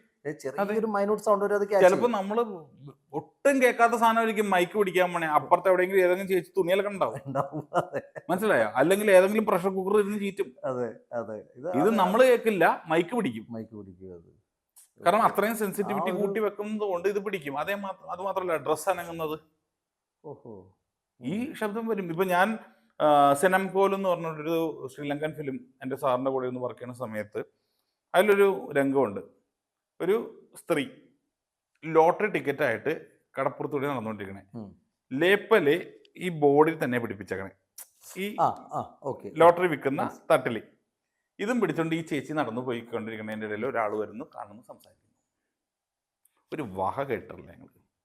ഇതിങ്ങനെ ഈ പേപ്പർ ഫുൾ കാറ്റത്ത് കയറി അടിച്ചടിച്ചടിച്ചടിച്ചടിച്ചിട്ട് ഈ സാധനം മാത്രമേ ഉള്ളൂ. ഡയലോഗ് എനിക്ക് കേൾക്കാൻ പറ്റില്ല. ഇതിന് ഡയലോഗ് എടുക്കാനും പറ്റില്ല, എക്സ്ട്രാക്ട് ചെയ്യാൻ പോലുള്ള പ്രൊഫഷണൽ. ഒരു സർട്ടൺ എമൗണ്ട് ഓഫ് കറക്ഷൻസ് നമുക്ക് ചെയ്യാം. അതും ഒരു ലിമിറ്റ് ഉണ്ട്. ആ ലിമിറ്റിന് വിട്ടുപോയാൽ റീഡബാ, അല്ലെങ്കിൽ സ്റ്റുഡിയോ ഡബ്ബ് മാത്രമേ ഉള്ളൂ ആകെയുള്ളൊരു പ്രൊവിഷൻ. ആ ഡബ്ബ് നടക്കണമെങ്കിൽ പൈലറ്റ് എന്താ പറഞ്ഞെന്ന് കൂടി കേൾക്കണം. അതുപോലും നമുക്ക് ചില സമയത്ത് കിട്ടില്ല. ഇത് ഞങ്ങൾ ഫിസിക്കലായിട്ട് ആക്ച്വലി കേട്ട സാധനം ഓൺ സ്ക്രീൻ ഇട്ട് കഴിഞ്ഞപ്പോൾ ഇതിൽ ഈ ലോട്ടറി ടിക്കറ്റ് കടന്നടിക്കുന്ന സൗണ്ട് മാത്രമേ ഉള്ളൂ, വേറെ ഒന്നുമില്ല. ഒരു സാധനം കേൾക്കില്ല. ഞങ്ങളൊരു ഷോർട്ട് ഫിലിം ചെയ്തപ്പോൾ ഇതേപോലെ ഡബിങ് മാക്സിമം ഒഴിവാക്കാന്നുള്ള രീതിയിൽ കടപ്പുറത്ത് വെച്ചിട്ടായിരുന്നു. പക്ഷേ കാറ്റടിച്ചു ഒരു സാധനവും ഈ പറഞ്ഞ പോലെ നമുക്ക് കേൾക്കാൻ പറ്റില്ല. പിന്നെ അത് വീണ്ടും പെയിൻറ്റ് ചെയ്യുന്നു. അപ്പോൾ അതൊരു വലിയൊരു എക്സ്പീരിയൻസ് ആണ് സാറേ. നമുക്ക് എന്തായാലും അടുത്തൊരു ക്വസ്റ്റ്യനിലേക്ക് കൂടി ഞാൻ പോകുന്നു. സാർ ഇപ്പോൾ ഒരു മൂവി, സാറിപ്പോൾ ഫോർ എക്സാമ്പിൾ എൻ്റെ മൂവി സാറിന് ഞാൻ തരുന്നത്, അപ്പോൾ അത് സ്റ്റാർട്ടിങ് സ്റ്റേജ് തുടങ്ങി സാറ് ഇരിക്കുന്നതാണോ കംഫർട്ടബിളായിട്ട് ഫീൽ ചെയ്യുന്നത്, അല്ലെങ്കിൽ ഷൂട്ടെല്ലാം കഴിഞ്ഞ് കൊണ്ടുവന്നിട്ട് ഈ പറഞ്ഞ പോലെ ഫയൽ നമ്മൾ കൊണ്ടു തരുമ്പോഴാണോ സാറിനെ കുറിച്ച്? ഞാനത് വേറെ രീതിയിൽ പറഞ്ഞുതരാം. ഉണ്ടാക്കിയ സാധനം ക്രാഫ്റ്റ് ചെയ്യണതാണോ, സ്റ്റാർട്ടിങ് തൊട്ട് ഉണ്ടാക്കുന്ന സമയത്ത് കൂടിയിരിക്കുന്നതാണോ നല്ലത്? എൻ്റെ ഒരു അഭിപ്രായം പറഞ്ഞിട്ടുണ്ടെങ്കിൽ ഉണ്ടാക്കുന്ന തൊട്ട് കൂടി ഇരിക്കുമ്പോഴാണ് നമുക്ക് കുറച്ചും കൂടി. അത് തന്നെയാണ് അതിലും. അത്രേ ഉള്ളൂ. കാരണം നമുക്ക് എല്ലാം പ്ലാൻ ചെയ്യാം, എല്ലാം നമ്മുടെ മുമ്പിലുണ്ട്. അതെ. ഇത് കഴിഞ്ഞ് വരുമ്പോൾ ലിമിറ്റഡ് ആയി, നമുക്ക് ഇത്രയ്ക്കേ പറ്റുള്ളൂ. കറക്റ്റ്. മനസ്സിലായി? അപ്പോൾ സ്റ്റാർട്ടിങ് തൊട്ട് ഞങ്ങൾ എപ്പോഴും പറയും, പലവർക്കും സൗണ്ട് ഡിസൈനർ എന്നുള്ള പദത്തിൻ്റെ അർത്ഥം എഫക്ട്സ് ലെയർ ചെയ്യുന്ന ആളെന്നുള്ളതാണ്. ബട്ട് അതല്ല ആക്ച്വൽ. ഒരു സൗണ്ട് ഡിസൈനർ എന്ന് പറയുന്ന ഒരു വ്യക്തിയാണ് ഒരു ഡയറക്ടറിൻ്റെയും ഒരു സ്ക്രിപ്റ്റ് റൈറ്ററിൻ്റെയും കൂടെ ഇരുന്ന് ആ പടത്തിൻ്റെ സ്ക്രിപ്റ്റിംഗ് കാര്യങ്ങളെല്ലാം മനസ്സിലാക്കി ത്രൂ ഔട്ട് ദ പടം ട്രാവൽ ചെയ്ത് from initial recording to final output വരെയും ആ ഒരു പ്രോസസ്സ് കോർഡിനേറ്റ് ചെയ്ത് കൊണ്ടുപോയി അതിൻ്റെ ഫൈനൽ ഔട്ട് പ്രൊഡ്യൂസ് ചെയ്യുന്ന ഒരാളാണ്. നമ്മുടെ നാട്ടിലെ സൗണ്ട് ഡിസൈനർ കുറേ സൗണ്ടുകൾ വരിടുന്ന ആൾ, അല്ലെങ്കിൽ സൗണ്ട് ലെയർ ചെയ്ത് പോകുന്ന ആളാണ് പിന്നീട് സൗണ്ട് ഡിസൈനർ ആവുന്നത്. ഇതല്ല വരേണ്ടത്. ഇതിൽ വരേണ്ട പ്രോസസ്സ് സ്ക്രിപ്റ്റിംഗ് നടക്കുന്ന സമയത്ത്, ഡയറക്ഷൻ പ്ലാൻ ചെയ്യുന്ന സമയത്ത്, പ്രീ പ്രൊഡക്ഷൻ ടൈമിലും പ്രൊഡക്ഷനിലും പോസ്റ്റ് പ്രൊഡക്ഷനിലും, ഈ 3 സ്റ്റേജിലും ഉണ്ടാവണം സൗണ്ട് ഡിസൈനർ. എന്നാലേ ഡയറക്ടർ കണ്ട പോലെ അല്ലെങ്കിൽ സ്ക്രിപ്റ്റ് റൈറ്റർ കണ്ട സാധനം എൻ പ്രോഡക്റ്റ് ആയിട്ട് കൊടുക്കാൻ പറ്റുള്ളൂ. ഷൂട്ട് ചെയ്തേക്കുന്ന സാധനത്തിൽ നമുക്ക് ലിമിറ്റഡാ. അതെ. നമുക്കതിൽ കൊണ്ടുവരുന്നതിനും ചെയ്യണതിനൊക്കെ ഭയങ്കര ലിമിറ്റേഷൻസ് ഉണ്ട്. ആ ലിമിറ്റേഷൻസ് ഒക്കെ മെയിൻറ്റെയിൻ ചെയ്ത് പോകുമ്പോൾ നമുക്ക് തീരുമാനിക്കാം. പിന്നെ ചില ആൾക്കാർ ഇതിനെപ്പറ്റി ബോധറേ ചെയ്യില്ല. ആ ബോധറേഷൻ ഇല്ലാത്തത് കൊണ്ടാണ് അവർ എല്ലാം കഴിഞ്ഞ് അവസാനം ഏതെങ്കിലും സ്റ്റുഡിയോയിലോട്ട് കൊണ്ടുപോയി കൊടുത്ത്, കാരണം അവസാനം എങ്ങനെയെങ്കിലും തേച്ച് എനിക്ക് കിട്ടിയാൽ മതി. ഇത് വെറുതെ തേച്ച് മിനിക്കണതാണോ, അത് എനിക്കിഷ്ടമുള്ള രീതിയിൽ തേച്ച് മിനിക്ക് കിട്ടണതാണോ എന്നുള്ളത് മാത്രം ആലോചിച്ചാൽ മതി. അതെ, അതിന്റെ ഒരു പോരായ്മ തീർച്ചയായിട്ടും ആ ഒരു ഫുൾ ലെങ്ത്തിൽ അത് നമുക്ക് ഫീൽ ചെയ്യുകയും ചെയ്യും. അതിന്റെ ഒരു ചെറിയ ഇപ്പോ ഞാൻ വേറൊരു എക്സാമ്പിൾ പറഞ്ഞുതരാം. ഇപ്പോ ഒരു പടത്തിൽ അറ്റ്മോസ് ഇത് ചെയ്യണം, അറ്റ്മോസ് ആയിട്ട് മിക്സ് ചെയ്യുക, അല്ലെങ്കിൽ അറ്റ്മോസ് കണ്ടന്റുകൾ ക്രിയേറ്റ് ചെയ്യാം. ഒരു പടത്തിനപ്പോൾ അറ്റ്മോസ് കണ്ടന്റ് ക്രിയേറ്റ് ചെയ്യണമെങ്കിൽ ദർ ഷുഡ് ബി എലമെന്റ്സ്. അറ്റ്മോസിൽ കൊണ്ടുവരാൻ പറ്റുന്ന സാധനങ്ങൾ ഉണ്ടാവണം പടത്തിൽ. ഉണ്ടാവണം. ഇപ്പോൾ ഞാൻ ചെയ്യുന്ന പടത്തിൽ അറ്റ്മോസ് വേണം, അല്ലെങ്കിൽ അറ്റ്മോസ് ആയിട്ട് സൗണ്ട് ചെയ്യണം എന്ന് പറഞ്ഞിട്ട് വെറുതെ ഒരു ലവറും ഒരു ഗേൾ ഫ്രണ്ടും ബോയ് ഫ്രണ്ടും കൂടി നിൽക്കുന്ന സമയത്ത് എനിക്ക് ഹെലികോപ്റ്റർ ഓടിക്കാൻ പറ്റുമോ? ഈ ഓവർ ഹെഡ് കണ്ടന്റ് പോണേനാണല്ലോ അറ്റ്മോസ് എന്ന് പറയുന്നത്. ഈ ഓവർ ഹെഡ് കണ്ടന്റ് കൊടുക്കാൻ വേണ്ടി എനിക്ക് വെറുതെ ഒരു ഹെലികോപ്റ്റർ ഇട്ട് വർപ്പിക്കുകയോ അല്ലെങ്കിൽ തലയുടെ മേളിൽ കൂടി പോണ പോലെ ഒരു ഡ്രോണിന്റെ സൗണ്ട് കൊടുക്കുക, ഇതുപോലെ കൊടുത്താൽ മതിയോ? There should be elements. ഇപ്പോൾ വിവേകം എന്ന് പറഞ്ഞ പടം സാറിൻ്റെ അസിസ്റ്റൻ്റായിട്ട് ഞാൻ ചെയ്യുന്ന സമയത്ത് സിരിതേഷ് ശിവ എന്നുള്ള ഡയറക്ടർ, പുള്ളിക്കാരൻ പറഞ്ഞു നമ്മുടെ അജിത് സാറ് വന്ന് ഡാമിൻ്റെ അവിടെ നിൽക്കും. ഡാമിൻ്റെ അവിടെ നിൽക്കുന്ന സമയത്ത് ബാക്കിൽ നിന്ന് ഹെലികോപ്റ്റർ സൗണ്ട് വരും. അജിത്ത് തിരിഞ്ഞു നിൽക്കും, ഹെലികോപ്റ്ററിൻ്റെ ഒരു ഹെലികോപ്റ്റർ ഓൺ സ്ക്രീൻ കാണും. അപ്പോഴും ചുറ്റും സൗണ്ട് ഉണ്ടാവും. അത് കഴിയുമ്പോൾ അത് വൈഡാവും. അപ്പോഴാണ് കാണുന്നത് അവിടെ 3 or 4 ഹെലികോപ്റ്ററോ അങ്ങനെ ഉണ്ട്, കൗണ്ടൊന്നും ഞാൻ ഓർക്കുന്നില്ല, അത്രയും ഹെലികോപ്റ്റേഴ്സ് വരും. ഈ ഓരോ ഹെലികോപ്റ്റേഴ്സിനും ഓരോ ടോൺ ആയിരിക്കണം എന്ന് പറഞ്ഞു. അപ്പോഴല്ലേ ഡിഫറൻഷിയേറ്റ് ചെയ്ത് കേൾക്കുള്ളൂ, ഇല്ലെങ്കിൽ എല്ലാം കൂടി ക്ലബ് ചെയ്ത് ഒറ്റ സൗണ്ട് ആയി പോകും. ഓരോന്നും ഓരോ സൗണ്ടിൽ നിന്നാൽ മാത്രമേ ആ ഡിഫറൻസ് ആയിട്ട് ഫീൽ ചെയ്യുള്ളൂ. ആ ഡിഫറൻസിയേഷൻ കിട്ടാൻ വേണ്ടി ഷോട്ട് അതേപോലെ പ്ലാൻ ചെയ്യണം. മനസ്സിലായി. ആ സെയിം സമയത്ത് എനിക്ക് തോന്നുന്നു അവിടെ കുറെ കാറുകളും ആ ഷോട്ടിലുണ്ട്. കാറുകൾ. പിന്നെ അതിൽ തന്നെ വേറൊരു സീൻ പറയണം. ഇപ്പൊ ഒരു മാൻഹോളിൽ നിന്ന് ഒരാൾ പൊങ്ങി വരുന്നു, അയാളുടെ തലയുടെ മേളിൽ കൂടി വണ്ടി ഇങ്ങനെ പോകുന്നു, മാൻഹോളിൽ അയാളെ തട്ടാതെ പോകുന്നു, അയാളുടെ പാസ് ചെയ്ത് പോകുന്ന ഒരു സീനിൽ ഈ സീൻ ഉണ്ടെങ്കിലേ തലയുടെ മേളിൽ കൂടി സൗണ്ട് കൊണ്ടുപോകാൻ പറ്റുള്ളൂ. മനസ്സിലായി? അല്ലെങ്കിൽ പിന്നെ ഇപ്പോൾ മഞ്ഞുമേൽ ബോയ്സ് ഇതുപോലത്തെ ഇത് ചെയ്തപോലെ ഒരു ലെവലിൽ നിന്ന് താഴത്തോട്ട് ഇറങ്ങി നിൽക്കണം. ഇപ്പോൾ ഗ്രൗണ്ട് ഫ്ലോറിൽ നിന്നിട്ട് ഫസ്റ്റ് ഫ്ലോറിൽ നിന്ന് ഒരാൾ വിളിച്ച് ചോദിക്കുന്ന പോലത്തെ വന്നാലേ അറ്റ്മോസിൽ എലമെന്റ്സ് ഇട്ട് കൊടുക്കാൻ പറ്റുള്ളൂ നമുക്ക്. അല്ലെങ്കിൽ ഇപ്പോൾ ഒട്ടുമിക്ക അറ്റ്മോസുകൾ പടങ്ങൾ നടക്കുന്നത്, പല പടങ്ങളും അറ്റ്മോസ് ആണെന്ന് പറയുന്നുണ്ട്. മ്യൂസിക്കിന്റെ ഒരു ലെയർ മേളിൽ കയറും, ആംബിയൻസിന്റെ ഏതെങ്കിലും കുറച്ച് ലെയേഴ്സ് മേളിൽ കയറും. ഇതല്ലാതെ പടത്തിന് അറ്റ്മോസ് എലമെന്റ്സ് ഇല്ല. മനസ്സിലായോ? ഇതൊരു ബിസിനസ്സിന് വേണ്ടിയുള്ളൊരു വാക്കാക്കി മാറ്റി. മനസ്സിലായി? എൻ്റെ പടം അറ്റ്മോസോ, അറ്റ്മോസ്ഫിയർ. ഞാൻ കൊടിവീരൻ എന്നുള്ള തമിഴ് പടം ചെയ്യുന്ന സമയത്ത് സാറിൻ്റെ കൂടെ വർക്ക് ചെയ്യുന്ന അസിസ്റ്റന്റ് ടൈമിൽ കൊടിവീരൻ എന്നുള്ള പടം ചെയ്ത സമയത്ത് 5.1 അതിൻ്റെ മിക്സ്. പക്ഷെ പേപ്പറിൽ വന്നിരിക്കുന്നത് എൻജോയ് ഇറ്റ് ഇൻ അറ്റ്മോസ്. ഞങ്ങൾ പോലും മിക്സ് ചെയ്തിട്ടില്ല. അപ്പോൾ ഇത് മാർക്കറ്റിംഗ് സ്ട്രാറ്റജിയാണ്. കറക്റ്റ്. മിക്സിംഗ് സ്റ്റുഡിയോയിൽ മിക്സ് ചെയ്തേക്കുന്ന എഞ്ചിനീയറിനും അസിസ്റ്റൻസിനും ഈ പടം 5.1 ചെയ്തിട്ട് ഞങ്ങൾ വായിക്കുന്ന ന്യൂസേ ഇന്ന തിയേറ്ററിൽ അറ്റ്മോസിൽ കാണാം.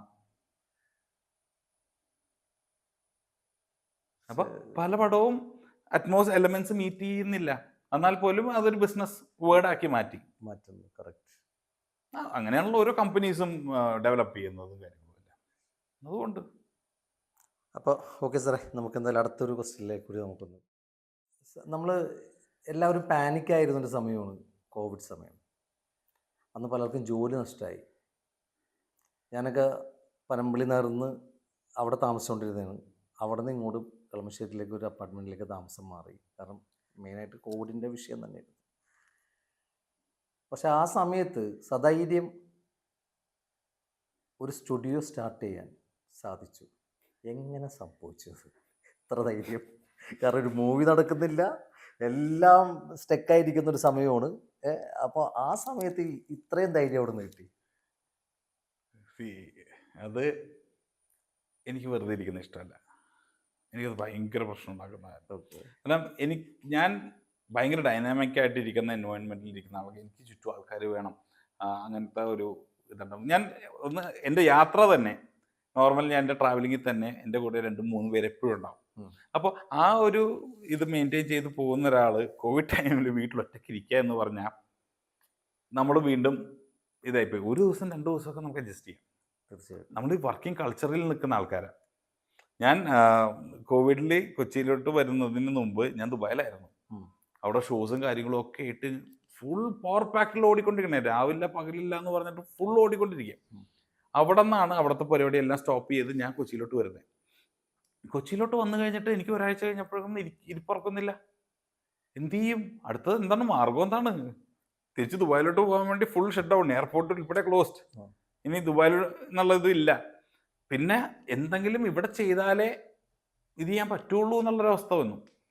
അങ്ങനെ നിൽക്കുന്ന സമയത്താണ് എന്നാൽ എനിക്ക് ഇരുന്ന് വർക്ക് ചെയ്യാൻ വേണ്ടി ഒരു ചെറിയൊരു മുറി സ്റ്റുഡിയോ ആയിട്ട് കൺവേർട്ട് ചെയ്യാം. അറ്റ്ലീസ്റ്റ് എന്തെങ്കിലും കുത്തിയും കുറിച്ചും നമ്മൾ ചെയ്ത് ഇരിക്കുന്ന പരിപാടി. തീർച്ചയായിട്ടും.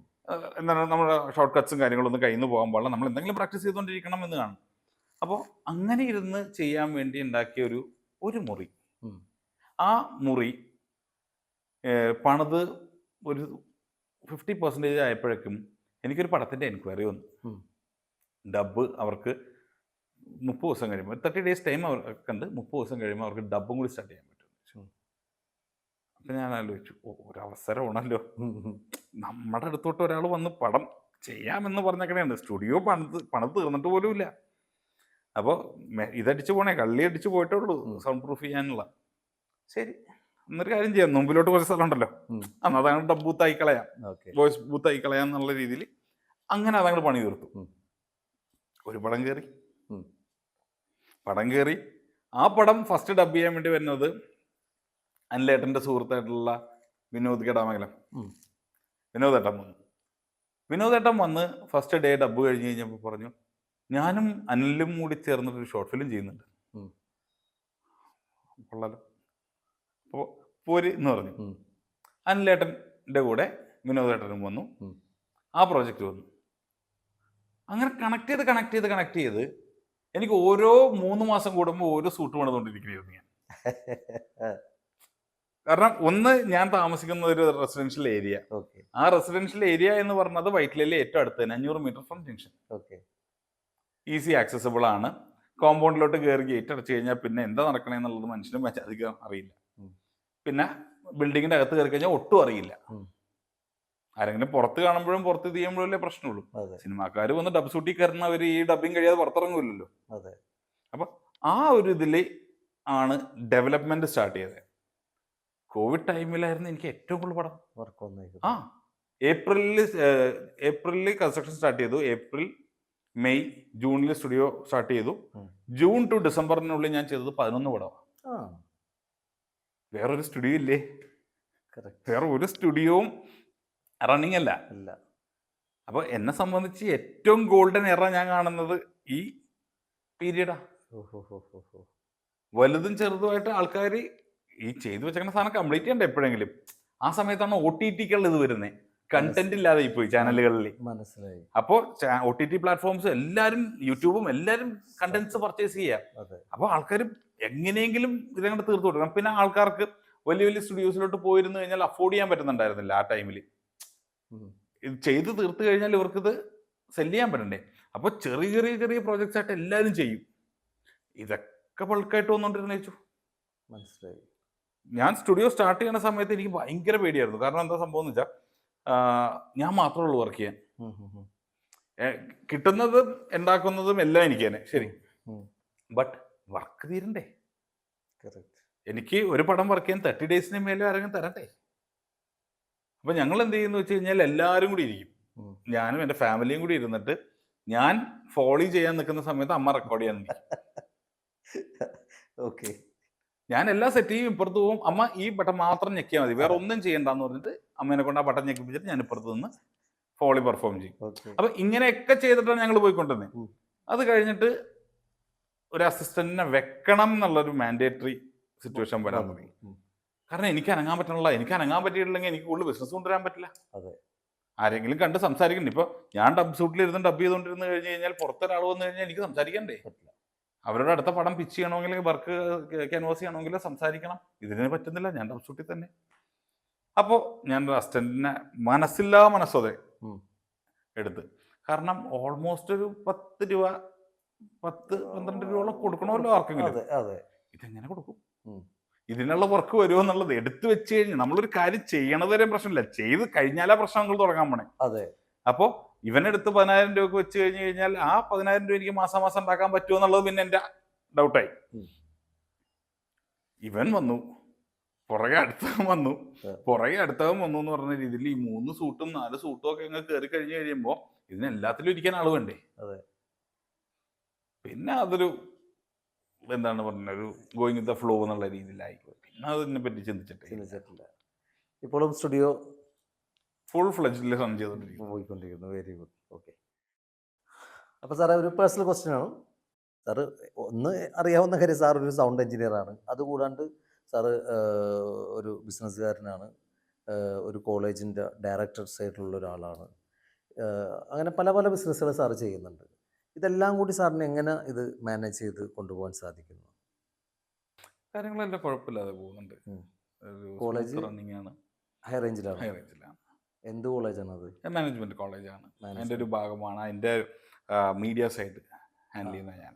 അവിടെയും എനിക്കൊരു സ്റ്റുഡിയോ ഉണ്ട്. അവിടെ സ്റ്റുഡിയോ ഉണ്ട്. അപ്പോൾ പിള്ളേർക്ക് പഠിക്കാൻ വേണ്ടി എല്ലാവരും തിയററ്റിക്കലായിട്ട് പഠിക്കാൻ എല്ലാവർക്കും എല്ലാ സ്ഥലത്തും പറ്റും. സത്യം. ഇത് ഹാൻഡ്സ് ഓൺ എക്സ്പീരിയൻസാണ്, ചെയ്ത് പഠിക്കണം. കറക്റ്റ്. അപ്പോൾ ചെയ്ത് തന്നെ പഠിക്കാൻ വേണ്ടി ദേ നീഡ് വർക്ക് സ്പേസ്. അല്ല സാറ് ഇപ്പോൾ ഇത് പറയുമ്പോൾ എനിക്ക് തോന്നുന്നു നമ്മുടെ നാട്ടിൽ ഏറ്റവും കൂടുതൽ ഓപ്പർച്യൂണിറ്റീസ് ഉള്ളത് നമ്മുടെ നാട്ടിൽ തന്നെ. അതെ അതെ, നമ്മൾ എക്സ്പ്ലോർ ചെയ്യുന്നില്ലെന്നേ ഉള്ളൂ. കറക്റ്റ്. സി, നമ്മുടെ നാട്ടിൽ ജനിച്ച് വളർന്ന ഒരു മലയാളി അന്യദേശത്ത് പോയിട്ട് കിടന്ന് കഷ്ടപ്പെടാൻ ഈസ് വില്ലിങ്. ആ വില്ലിങ്നെസ് സ്വന്തം നാട്ടിൽ കാണിച്ചാൽ മതി. He can bring development here and money here. അവിടെ പോയി പാത്രം കഴുകുന്നവൻ ഇവിടെ പാത്രം കഴുകിയാലും കിട്ടും. ഇവിടെ അഭിമാനം, അവിടെ കാശ് നോക്കുള്ളൂ. സത്യം. ഇത് ഈ നോട്ടം മാറ്റിയാൽ മാത്രം മതി. അത് കറക്റ്റ് ഒരു പോയിന്റാണ് സാർ പറഞ്ഞേക്കുന്നത്. കാരണം ഞാനൊക്കെ അത് ഒരുപാട് കണ്ടിട്ടുള്ള ആളാണ്. ഞാൻ ദുബായിൽ ഉണ്ടായിരുന്ന ഒരാളാണ്, എനിക്കറിയാം. കാരണം നല്ല വിദ്യാഭ്യാസമുള്ളവരും അവിടെ പല പണിയും ചെയ്യും. വിദ്യാഭ്യാസമുള്ളവർ, ഒരു അധികം വിദ്യാഭ്യാസം ഇല്ലാത്തവർ, അവർ ചെയ്യുന്നതിനേക്കാളും സാലറി എടുക്കുന്നുണ്ട്, അതിനേക്കാളും നല്ല ജോലി. ഒരേ വീട്ടിൽ നിന്ന് സ്വർണ്ണ കച്ചവടവും ചെയ്യും, മീൻ കച്ചവടവും ചെയ്യും. ഞാൻ എൻ്റെ വീട്ടിലെ കാര്യം പറഞ്ഞു. സത്യം സത്യം. എൻ്റെ അച്ഛൻ ഗോൾഡ് ബിസിനസ്സാണ്. 40 വർഷത്തിന് മേലെയായിട്ടുള്ള ഗോൾഡ് ബിസിനസ്സാണ്. ഈ 40 വർഷം അച്ഛൻ ചെയ്യണതിൻ്റെ കൂടെ ഞാൻ പറഞ്ഞു, ഞാൻ സീ ഫുഡ്സിൻ്റെ ഇതിലോട്ട് നിനക്ക് കോൺഫിഡൻസ് ഉണ്ടോ, ചെയ്തു. C, they are my back support. എൻ്റെ ബാക്ക് ബോൺ അല്ലെങ്കിൽ പില്ലേഴ്സ് എന്ന് പറയുന്നത് എൻ്റെ അച്ഛനും അമ്മയാണ്. തീർച്ചയായിട്ടും. അവര് എനിക്കൊരു പ്രോബ്ലം എന്നുണ്ട് പറയുമ്പോൾ അവരാണ് ഇമ്മീഡിയറ്റ്ലി എനിക്ക് സപ്പോർട്ട് വരുന്നത്. അല്ലാതെ എനിക്ക് പുറത്തുനിന്ന് ആരും വരേണ്ട ആവശ്യമില്ല. കാരണം എന്താ ചെയ്യേണ്ടതെന്നുള്ളത് എനിക്കറിയാം. അത് ചെയ്യുന്ന സമയത്ത് എൻ്റെ ബാക്കിയുള്ള കാര്യങ്ങൾക്കൊന്ന് സപ്പോർട്ട് ചെയ്ത് കിട്ടിയാൽ മതി. ഞാൻ ഇപ്പോൾ സ്റ്റുഡിയോ ഞാൻ മാറുന്ന സമയത്ത് സ്റ്റുഡിയോ ഷുഡ് റിമെയിൻ സേഫ്. അവിടുത്തെ കാര്യങ്ങൾ ഹാൻഡിൽ ചെയ്യാനും കാര്യങ്ങൾ ഇത് ചെയ്യാനും. ഇപ്പോൾ എനിക്ക് അവിടെ മാനേജർ ഉണ്ട്. നമ്മുടെ റിയാൻ സ്റ്റുഡിയോയില്ല ഉണ്ടായിരുന്ന മറിയ എന്ന് പറഞ്ഞ മാനേജറാണ് ഇപ്പോൾ നമ്മുടെ സ്റ്റുഡിയോയിലുള്ളത്. ഒരു 20-25 ഇയേഴ്സ് ഓഫ് എക്സ്പീരിയൻസ് ഉള്ള ഒരു സീനിയർ ആണ്. അപ്പം മറിയ ചേച്ചിയാണ് സ്റ്റുഡിയോയിലെ ഫുൾ കാര്യങ്ങൾ ഹാൻഡിൽ ചെയ്യുന്നത്. അപ്പോൾ എൻ്റെ തലയിലോട്ട് ആ ബേർഡനില്ല. മനസ്സിലായി. ഇതേപോലെ എൻ്റെ ഓരോ സെഗ്മെന്റിലും ഓരോ സൈഡിലും എഫിഷ്യൻ്റ് ആയിട്ടുള്ള ആൾക്കാരാണ് ഹാൻഡിൽ ചെയ്യുന്നത്. പിന്നെ ഓവറോൾ ഇതെല്ലാം ഫാമിലി ബിസിനസ്സാണ്. സത്യം. അപ്പോൾ പിന്നെ അതിൻ്റെ പുറകിൽ ഫാമിലി ഉണ്ട്. ഞാൻ ഒരാളല്ല കടന്നു ഓടുന്നത്. എല്ലാ സൈഡിലും ഇപ്പോൾ ഞാൻ എത്തിയിട്ടില്ലെങ്കിൽ അവിടെ അച്ഛൻ അല്ലെങ്കിൽ അമ്മ എത്തും. കറക്റ്റ്. ഒരു റൊട്ടേഷൻ അങ്ങോട്ട് കംപ്ലീറ്റ് ആവും. കറക്റ്റ്. അപ്പോൾ ആ ഒരു സ്ട്രക്ചർ മെയിൻറ്റെയിൻ ചെയ്ത് പോകുമ്പോൾ ദർ ഇസ് നോ ഡിഫിക്കൽട്ടീസ്. അല്ല, അത് നല്ലൊരു കാര്യമാണ്. കാരണം വെച്ചാൽ നമ്മൾ ഒറ്റക്ക് കിടന്ന് ഓടുന്നതും നമ്മുടെ കൂടെ ഒരു ടീം ഉണ്ടെങ്കിൽ നമ്മുടെ ഭാരം കുറയാണ്. അത് സാറ് പറഞ്ഞത് സാർ ചെയ്യുന്നതും അത് കറക്റ്റ് ആയിട്ടുള്ള. അല്ലാത്ത പക്ഷം നമുക്ക് ഒരു കാര്യത്തിന് മേലെ കോൺസെൻട്രേറ്റ് ചെയ്യാൻ പറ്റില്ല. കാരണം ഒരെണ്ണം കോൺസെൻട്രേറ്റ് അടുത്തിലോട്ട് പോകുമ്പോൾ അടുത്തത് പോകും. കറക്റ്റ്. ആദ്യത്തത് പോകും. അതിന് റീസൺ ഇതാണ്, സപ്പോർട്ടില്ല. മനസ്സിലായി. അപ്പോൾ നമ്മളെപ്പോഴും ചെയ്യുന്ന സമയത്ത് നമ്മുടെ ഫാമിലിയാണ് അതിലുണ്ടാവുക. അതിൽ ഇപ്പോൾ ഞാൻ രാവിലെ ഓഫീസിൽ പോയിട്ടുണ്ടെങ്കിൽ അമ്മ കറങ്ങി തിരിഞ്ഞൊന്ന് പോകുന്ന സമയത്ത് ഉച്ചയോ വൈകുന്നേരം ആകുമ്പോഴേക്കും അമ്മയൊന്ന് കയറി പോകും. മനസ്സിലായി. അപ്പോൾ ഓഫീസിലെ ആൾക്കാർക്കും മോണിറ്ററിങ് ഉണ്ട് എന്നുള്ളത് വ്യക്തമായിട്ട് അറിയാൻ പറ്റും. Correct correct. അപ്പോൾ അവരും അവരുടെ വർക്ക് സ്ട്രക്ചർ ഇത് ചെയ്യും. പിന്നെ ഇപ്പം എല്ലാം അഡ്വാൻസ്ഡ് ആണല്ലോ. Everything is documented. തീർച്ചയായിട്ടും. ഓൺലൈനിലാണെങ്കിലും നമുക്ക് CCTV സർവൈലൻസും എല്ലാം അവൈലബിൾ അല്ലേ. അപ്പോൾ ഓരോ സ്റ്റാഫിന് എന്താണ് അസൈൻ ചെയ്തേക്കണത്, എന്താണ് നടക്കുന്നത് ഏറ്റവും വിശദം നമ്മൾ അറിയും. ഉം. അപ്പോൾ അതിനൊന്നും there is no problem. ശരി, അപ്പോൾ നമുക്ക് അടുത്തൊരു ക്വസ്റ്റ്യൻ കേട്ട് കേട്ട് മതിയെന്നുള്ളേ. ഇല്ല, ഇല്ല. എനിക്ക് പക്ഷെ സംസാരിക്കാൻ ഒരുപാട് ഇഷ്ടമുള്ള അല്ല, ആളാണ്. സാറ് കറക്റ്റായിട്ട് ഓരോ സംഭവങ്ങളും എന്താ പറയുക, കറക്റ്റായിട്ട് പറഞ്ഞു പോകുന്നത്. എനിക്ക് കേട്ടിരിക്കാൻ ഭയങ്കര ഒരു രസം തോന്നുന്നുണ്ട്. കാരണം വെച്ചാൽ കേട്ടിരിക്കുമ്പോൾ ഞാനും ഈ പറഞ്ഞ പോലെ എൻ്റെ പല സംഗതികളും ഞാൻ ഓർത്തു പോകുന്നൊരു സംഭവമാണ്. കാരണം സാറിൻ്റെ ഒരു എക്സ്പീരിയൻസ് സാറ് പറയുമ്പോൾ എനിക്കത് വല്ലാണ്ട് ഇതിൽ ഉള്ള വേറൊരു കാര്യം കൂടി ഞാൻ പറയാം. ഞാൻ കടന്നു വന്ന കാര്യമാണ് പറയുന്നത്. അതെ, it was my experience. Correct. ഞാൻ കടന്നു വന്നത്, ഞാൻ ഫേസ് ചെയ്തതും എനിക്ക് ഉണ്ടായ അനുഭവങ്ങളാണ് ഞാൻ പറയുന്നത്. സോ അതിൽ എൻ്റെ ഇമോഷൻ ഉണ്ടാവും, എൻ്റെ സന്തോഷങ്ങളുണ്ടാവും, എനിക്ക് അനുഭവിച്ച വിഷമങ്ങളുണ്ടാവും. ഇതെല്ലാം ക്രിസ്റ്റൽ ക്ലിയർ ആണ്. ഈ സാധനം കേൾക്കുന്ന ഒരാൾക്കും ക്രിസ്റ്റൽ ക്ലിയർ ആയിട്ട് തന്നെ കേൾക്കണം. അതെ, അവർക്കത് അങ്ങനെ തന്നെ മനസ്സിലാവണം. ഞാൻ എന്തായിരുന്നു അനുഭവിച്ച ആ പെയിൻ അവർക്ക് അനുഭവിക്കാൻ പറ്റിയാലാണ് ആ മെസ്സേജ് റെൻഡർ ആവാം. കറക്റ്റ്. എന്നെ ഒരാൾ തല്ലി എന്ന് പറഞ്ഞു കഴിഞ്ഞാൽ തല്ലി എന്നുള്ളത് തീർന്നു അവിടെ. അതെ, it's A fraction of second. ആ ആക്ഷൻ തീർന്നു. എടാ എന്നെ അവൻ തല്ലിയപ്പോൾ എനിക്ക് ഭയങ്കരമായിട്ട് കാതുവേദനിച്ച് എൻ്റെ പല്ലും ഇതൊക്കെ ഇതായി അങ്ങോട്ട് പോടാ എന്ന് പറയുമ്പോൾ കേൾക്കുന്ന ആളുടെ ഇമോഷനും മാറി. അതെ, അതെ, അതെ, അതെ. അതാണ് ഒരു കാര്യം മെസ്സേജ് കൊടുക്കുമ്പോൾ അല്ലെങ്കിൽ ഒരു കാര്യം പറയുമ്പോൾ it should be very clear, crystal to the point എന്ന് പറഞ്ഞ് സംസാരിക്കുക. ശരി സാറേ, നമ്മുടെ ക്വസ്റ്റ്യൻ ഏകദേശം തീരാറായിക്കൊണ്ടിരിക്കുകയാണ്. അപ്പോൾ ഒരു സംഭവം, അത് വേറൊന്നുമില്ല. ഇപ്പോൾ സാറ് പുതിയ ഒരുപാട് ആളുകളെ സാറ് പ്രൊമോട്ട് ചെയ്യുന്നുണ്ട് അല്ലേ? അപ്പോൾ നമ്മുടെ ആ ഒരു ടീം വർക്ക്, ആ സമൂഹം, അവർക്ക് സാറിന് എന്ത് മെസ്സേജാണ് സാറ് പല ടെക്നീഷ്യന്മാർക്കും പല രീതിയിലുള്ള ഇതാണ്. ഇപ്പം ഇപ്പം സാറിനോട് സംസാരിക്കുമ്പോഴാണ് കേട്ടോ എനിക്ക് സത്യം പറഞ്ഞാൽ എൻ്റെ ഇതെല്ലാം ഒന്ന് മാറിക്കിട്ടെ. ഞാൻ ആദ്യം ഇതിനെക്കുറിച്ചൊക്കെ എൻ്റെ ഒരു തോട്ട്സ് എന്താണെന്ന് വെച്ചാൽ മ്യൂസിക്, BGM, സൗണ്ട്, ഇതെല്ലാം ഒരാൾ തന്നെയാണ് ചെയ്യുന്നത്. ഞാൻ അങ്ങനെ ചിന്തിച്ചിട്ടുണ്ടായിരുന്നു. അതിപ്പോൾ എനിക്ക് ഒരുപാട് സാറിലൂടെ എനിക്ക് ക്ലാരിഫിക്കേഷൻ എനിക്ക് കിട്ടി. അപ്പോൾ സാറിന് ഇത് മറ്റുള്ളവരുടെ അടുത്തേക്ക് സാർ അത് എങ്ങനെയാണ് സാറ് അവർക്കൊരു അഡ്വൈസ് സാറിന് കൊടുക്കാനുണ്ടെങ്കിൽ? ഇപ്പോൾ കുറേ കാര്യങ്ങൾക്ക് മാറ്റങ്ങൾ വന്നു തുടങ്ങിയിട്ടുണ്ട്. പണ്ടൊക്കെ അണിയറ പ്രവർത്തകർ അല്ലെങ്കിൽ പിന്നണി പ്രവർത്തകർ എന്ന് പറഞ്ഞതൊന്നും ക്ലാരിറ്റി ഉണ്ടായിരുന്നില്ല. ആരും അറിയില്ലായിരുന്നു. അൻറ്റിൽ ഒരു സ്ക്രോൾ പോകുന്നത് വരെ അറിയില്ല. ഇപ്പൊ അങ്ങനെയല്ല. ഇപ്പൊ പല ആൾക്കാരും വർക്ക് ചെയ്യുന്ന ലൊക്കേഷന്റെ ഫോട്ടോസും ഓരോരുത്തർ എന്തൊക്കെ ചെയ്യണമെന്നുള്ളത് സോഷ്യൽ മീഡിയ വഴിയുള്ള ഒരു വാസ്റ്റ് ആയിട്ടുള്ള ഒരു അറിവ് എല്ലാവർക്കും കിട്ടിത്തുടങ്ങുന്നുണ്ട്. എന്നാൽ പോലും ഇപ്പോ സ്റ്റണ്ടിൽ വർക്ക് ചെയ്യുന്ന ആരൊക്കെയാന്നുള്ളത് നമുക്ക് ഒരു സ്റ്റണ്ട് ഡയറക്ടറിന് അറിയായിരിക്കാം. അവരുടെ കീഴെ കിടന്ന് കഷ്ടപ്പെടുന്നതും വീഴുന്നതും ഈ മുറിവുകൾ ഉണ്ടാവുന്ന ഒരിടത്തിനെ പറ്റി നമ്മൾ അറിയുന്നില്ല. ഇതേപോലെ തന്നെയാണ് എല്ലാ മേഖലയിലും. ഒരു മ്യൂസിക് ഡയറക്ടർ എന്ന് പറയുന്നത് ഒരു മ്യൂസിക് ഡയറക്ടറിൽ തീരുന്നില്ല. മ്യൂസിക് ഡയറക്ടറിന് ഒരു പ്രോഗ്രാമർ ഉണ്ടാവും, അതെ, ഇൻസ്ട്രുമെന്റ്സ് വായിക്കുന്ന ആർട്ടിസ്റ്റുകൾ ഉണ്ടാവും, ഇതേപോലത്തെ ഒരു ക്രൂവാ. അപ്പോൾ ആ സെഗ്മെന്റ്സും ആൾക്കാർ അറിയപ്പെടണമെങ്കിൽ ഓട്ടോമാറ്റിക് അവരെ പറ്റി ഫീച്ചേർഡ് ആവണം. എന്നാൽ മാത്രമേ അവരും മുമ്പോട്ട് വരുള്ളൂ. After all they are all artist. ഇൻഡസ്ട്രിയിലെ ആർട്ടിസ്റ്റുകളായിട്ടുള്ളവരല്ലേ മുമ്പോട്ട് വന്നിട്ടുള്ളൂ. അതെ, തീർച്ചയായിട്ടും. കാരണം ഇത് കഴിവുണ്ടാവണം. എനി സ്റ്റേജ് അവർക്കൊരു കഴിവുണ്ടെങ്കിൽ അത് എക്സിബിറ്റ് ചെയ്യാൻ ആൾക്കാർ ഇത് ചെയ്യുള്ളൂ, ചാൻസ് കൊടുക്കുള്ളൂ. അപ്പോൾ പുതിയ തലമുറയിലുള്ള ആൾക്കാർക്ക് പലവർക്കും അവസരങ്ങളുണ്ട്, നോളജ് ഉണ്ട്, അല്ലെങ്കിൽ അവരുടെ കഴിവുണ്ട്, പക്ഷേ ദേ ഡോണ്ട് ഹാവ് പേഷ്യൻസ്. സത്യം, മനസ്സിലായി? നമ്മൾ ഒരു കലത്തിലോട്ട് അരി ഇട്ട് കഴിഞ്ഞാൽ അത് വേവാനുള്ള സമയം കൊടുക്കണം. തീർച്ചയായിട്ടും. അതിനു മുമ്പ് നമ്മൾ എടുത്ത് ഞെക്കിക്കൊണ്ടിരുന്ന് കഴിഞ്ഞാൽ അത് അരി ആവില്ല. അല്ലെങ്കിൽ അത് ചോറായി മാറണമെങ്കിൽ അതിന് ടൈം കൊടുത്തേ പറ്റൂ. ഈ ഒരു ലേണിംഗ് പ്രോസസ്സ് കംപ്ലീറ്റ് ആവില്ല. അതാണ് ഇൻഡസ്ട്രിയിൽ ഏറ്റവും കൂടുതൽ നടക്കുന്നത്. കാരണം ആൾക്കാർ അറ്റ് സം പോയിന്റ് എത്തിക്കഴിയുമ്പോൾ കാശിന്റെ പുറകെ ഓടണോ അല്ലെങ്കിൽ കരിയറിന്റെ പുറകെ ഓടണോ എന്ന് ചോദിച്ചു കഴിഞ്ഞാൽ അവർ പറയും കാശിന്റെ പുറകെ ഓടണം എന്ന് പറയും. സത്യം. കരിയർ ഉണ്ടായിക്കഴിഞ്ഞാൽ ക്യാഷ് ഫോളോ ചെയ്ത് വരും, നമ്മൾ ഇരിക്കുന്ന സ്ഥലത്ത് വരും. അതാണ് ആ വ്യത്യാസം. അത് ചെറിയൊരു കാര്യവും കൂടിയല്ല. അതെ, അതെ, അതെ. ഈ ഓരോരുത്തരുണ്ടായ സമയത്തും ഞാൻ ഇന്നാളൊരു അമിതാഭ് ബച്ചൻ്റെ ഒരു ഇന്റർവ്യൂവിൻ്റെ പഴയൊരു ഇന്റർവ്യൂവിൻ്റെ ക്ലിപ്പ് ഉണ്ടായിരുന്നു. കോടാനകോടി രൂപ കടത്തിലോട്ട് പുള്ളിക്കാരൻ. ആ ശരിയാണ്, എനിക്കറിയാം. കാരണം ആ സമയത്ത് 2 മൂവി പുള്ളി വലിയൊരു എമൗണ്ട് ആയിരുന്നു അത് പ്രൊഡ്യൂസ് ചെയ്തിട്ട് ഫ്ലോപ്പായിരുന്നു. അതോടുകൂടി പുള്ളി ഭയങ്കര ഡൗൺ ആയ കാര്യം എനിക്കറിയാവുന്ന കാര്യമാണ് സാറേ അത്. Cruise and cruise. ഒരു ടൈം ഉണ്ടായിരുന്നു. അതെ, പുള്ളിക്കാരന്റെ പടങ്ങളെല്ലാം ഫ്ലോപ്പും കാര്യങ്ങളും എല്ലാം പുള്ളി എന്തോ 2 മൂവി എന്തോ ആ സമയത്ത് ഭയങ്കര ഹെവി ബഡ്ജറ്റിൽ പ്രൊഡ്യൂസ് പ്രൊഡ്യൂസ് ചെയ്ത് ചെയ്ത് പോയി.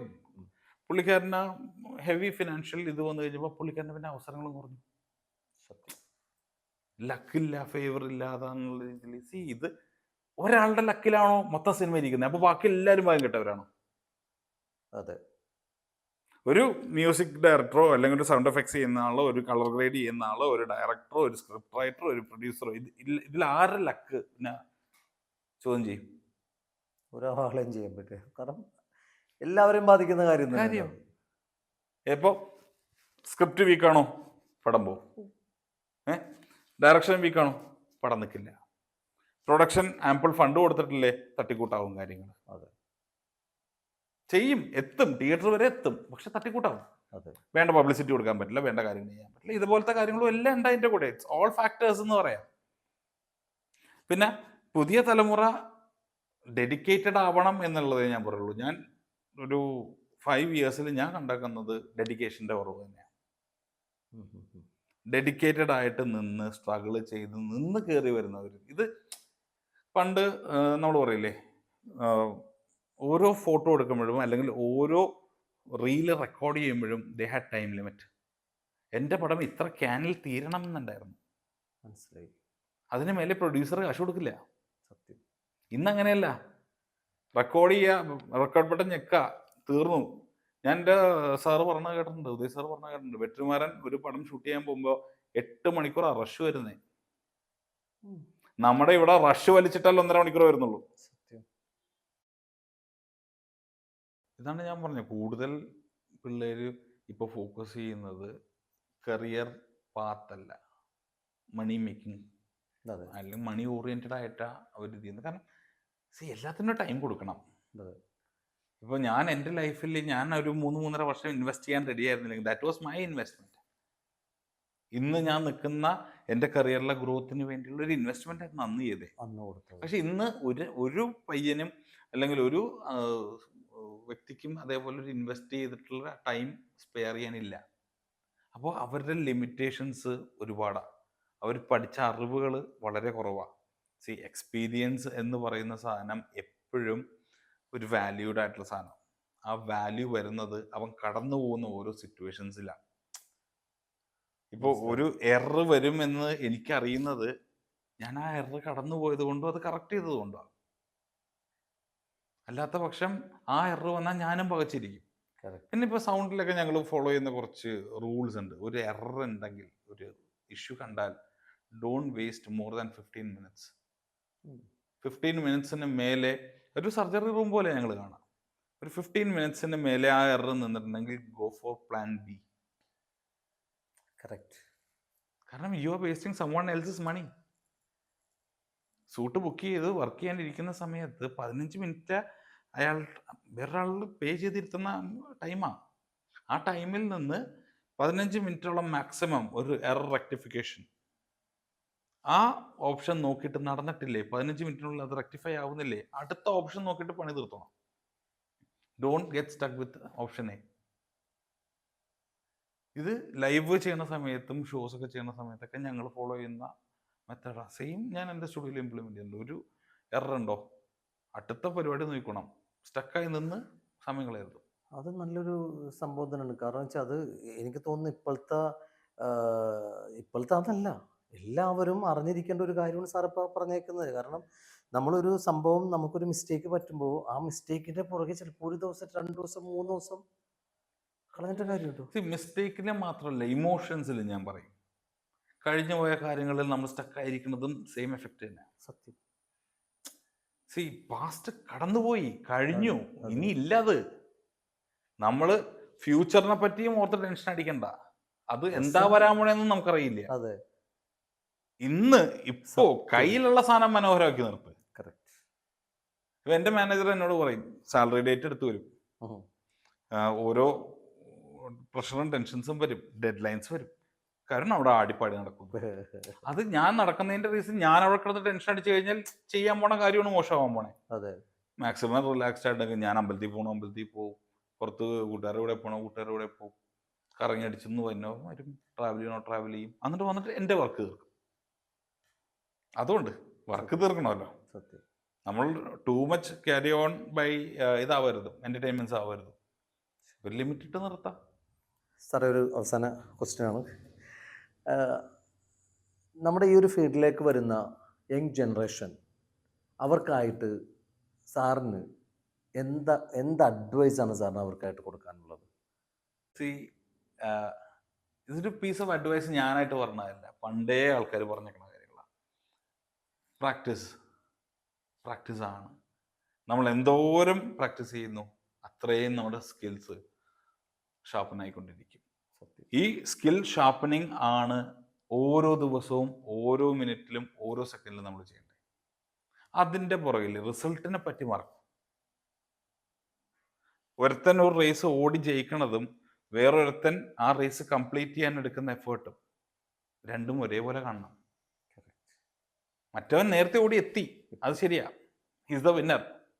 പക്ഷെ ആ ലാസ്റ്റ് എത്തുന്നവനും ആ റേസ് കംപ്ലീറ്റ് ചെയ്യാനൊരു എഫേർട്ട് എടുത്തിട്ടുണ്ട്, അതും കാണണം. ആദ്യം എത്തുന്നവന് മാത്രമേ ലോകമുള്ളൂ. ബട്ട് ലാസ്റ്റ് എത്തിയ ആള് രണ്ടാമതും മൂന്നാമതും ആരെങ്കിലും നോക്കുന്നുണ്ട്? ഇപ്പോൾ ഒരു പീരീഡ് മാത്രമേ ഉള്ളൂ, 1, 2, 3. അതിന് നാലാമത് എത്തിയതിനെ പറ്റി നമ്മൾ കേട്ടുപോലും ഉണ്ടാവില്ല. അപ്പോൾ റേസ് ഉണ്ട്, ലൈഫ് ഒരു റേസ് തന്നെയാണ്, ഒരു സ്റ്റാർട്ട് ടു എൻഡ് വരെയുള്ള ഓട്ടം. ഈ ഓട്ടത്തിൻ്റെ ഇടയിൽ നമ്മളെല്ലാം കൊണ്ടുപോകണം. നമ്മുടെ ട്രെയിനിങ്സ് കൊണ്ടുപോകണം, നമ്മുടെ എല്ലാം സെഗ്രിഗേറ്റ് ചെയ്യാം. ഞാൻ 6 മാസത്തിന് മേലെ ഞാൻ ട്രെയിനിങ്ങിന് നിൽക്കില്ലെന്ന് വെച്ചാൽ go for A job that requires 6 മാസം ട്രെയിനിങ്, 6 months ഓഫ് ട്രെയിനിങ്, തീർന്നു. മറ്റേ സ്കില്ലാണ്, കണ്ടവന്റെ കാശാണ്. നമ്മളിട്ട് കളിക്കുന്നത്, നമ്മുടെ അടുത്ത് കൊണ്ടുവന്നിരുന്നത് കോടി രൂപയുടെ പ്രോജക്റ്റ്. അയാളുടെ ചിലപ്പോൾ സ്വപ്നമായിരിക്കും, കുടുംബമായിരിക്കും, ജീവിതമായിരിക്കും, വീടായിരിക്കും. അതെ, അതിട്ട് ചെറുണ്ടാ നിൽക്കരുതും, അതിൽ കിടന്ന് പണി പിടിക്കാൻ നിൽക്കരുത്. സത്യം.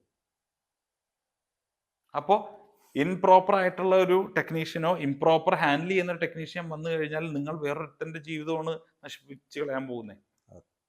You are gonna waste someone else's money, someone else's time, someone else's effort. അത് ചെയ്യാതിരിക്കുക. പ്രോപ്പറായിട്ട് ട്രെയിൻഡ് ആവുക, പ്രോപ്പറായിട്ട് അത് എക്സിക്യൂട്ട് ചെയ്യുക, പ്രോപ്പറായിട്ട് വർക്ക് ചെയ്യുക. ഇതാണ്. അപ്പോൾ എന്തായാലും എനിക്കൊന്ന് ഒത്തിരി സമയം സാറ് സ്പെൻഡ് ചെയ്തിട്ടുണ്ട്. വിലയേറിയ ഒരു ടൈമാണ്. അപ്പോൾ ഒരുപാട് നന്ദിയുണ്ട്. ഇനിയും ഒരുപാട് ഉയരങ്ങളിലേക്ക് സാറിന് എത്താൻ സാധിക്കട്ടെ എന്ന് ആശംസിക്കുന്നു. വീണ്ടും നമുക്ക് ഈ ഒരു സ്റ്റുഡിയോയിലേക്ക് സാറിനെ ഇൻവൈറ്റ് ചെയ്യുന്നതായിരിക്കും, പുതിയ വിശേഷങ്ങളും അറിയാനായിട്ട്. അപ്പോൾ thank you sir, thank you very much. Thanks. അപ്പോൾ സാറ് എന്തായാലും ഇന്ന് കുറച്ച് സമയം നമ്മുടെ കൂടെ, കുറച്ചധികം സമയം സ്പെൻഡ് ചെയ്തിട്ടുണ്ട്. സാറിൻ്റെ വിലയേറിയ സമയമാണ്. നമുക്ക് തീർച്ചയായിട്ടും ഈ JC സ്റ്റുഡിയോയിലൂടെ ഒരിക്കൽ കൂടി സാറായിട്ട് ഇരിക്കാം. എന്തായാലും സാറിൻ്റെ പുതിയ പ്രൊജക്റ്റുകളുമായിട്ട് നമുക്ക് ഇരിക്കേണ്ടി വരും. അതുപോലെ തന്നെ പുതിയ വിവരങ്ങളിലേക്ക് സാറിനെത്താൻ സാധിക്കട്ടെ എന്ന് ആശംസിക്കുന്നു. അപ്പോൾ സ്റ്റോറി ബിഹൈൻഡ് യു നെക്സ്റ്റ് വീഡിയോയുമായി നമുക്ക് വീണ്ടും കാണാം. Thank you.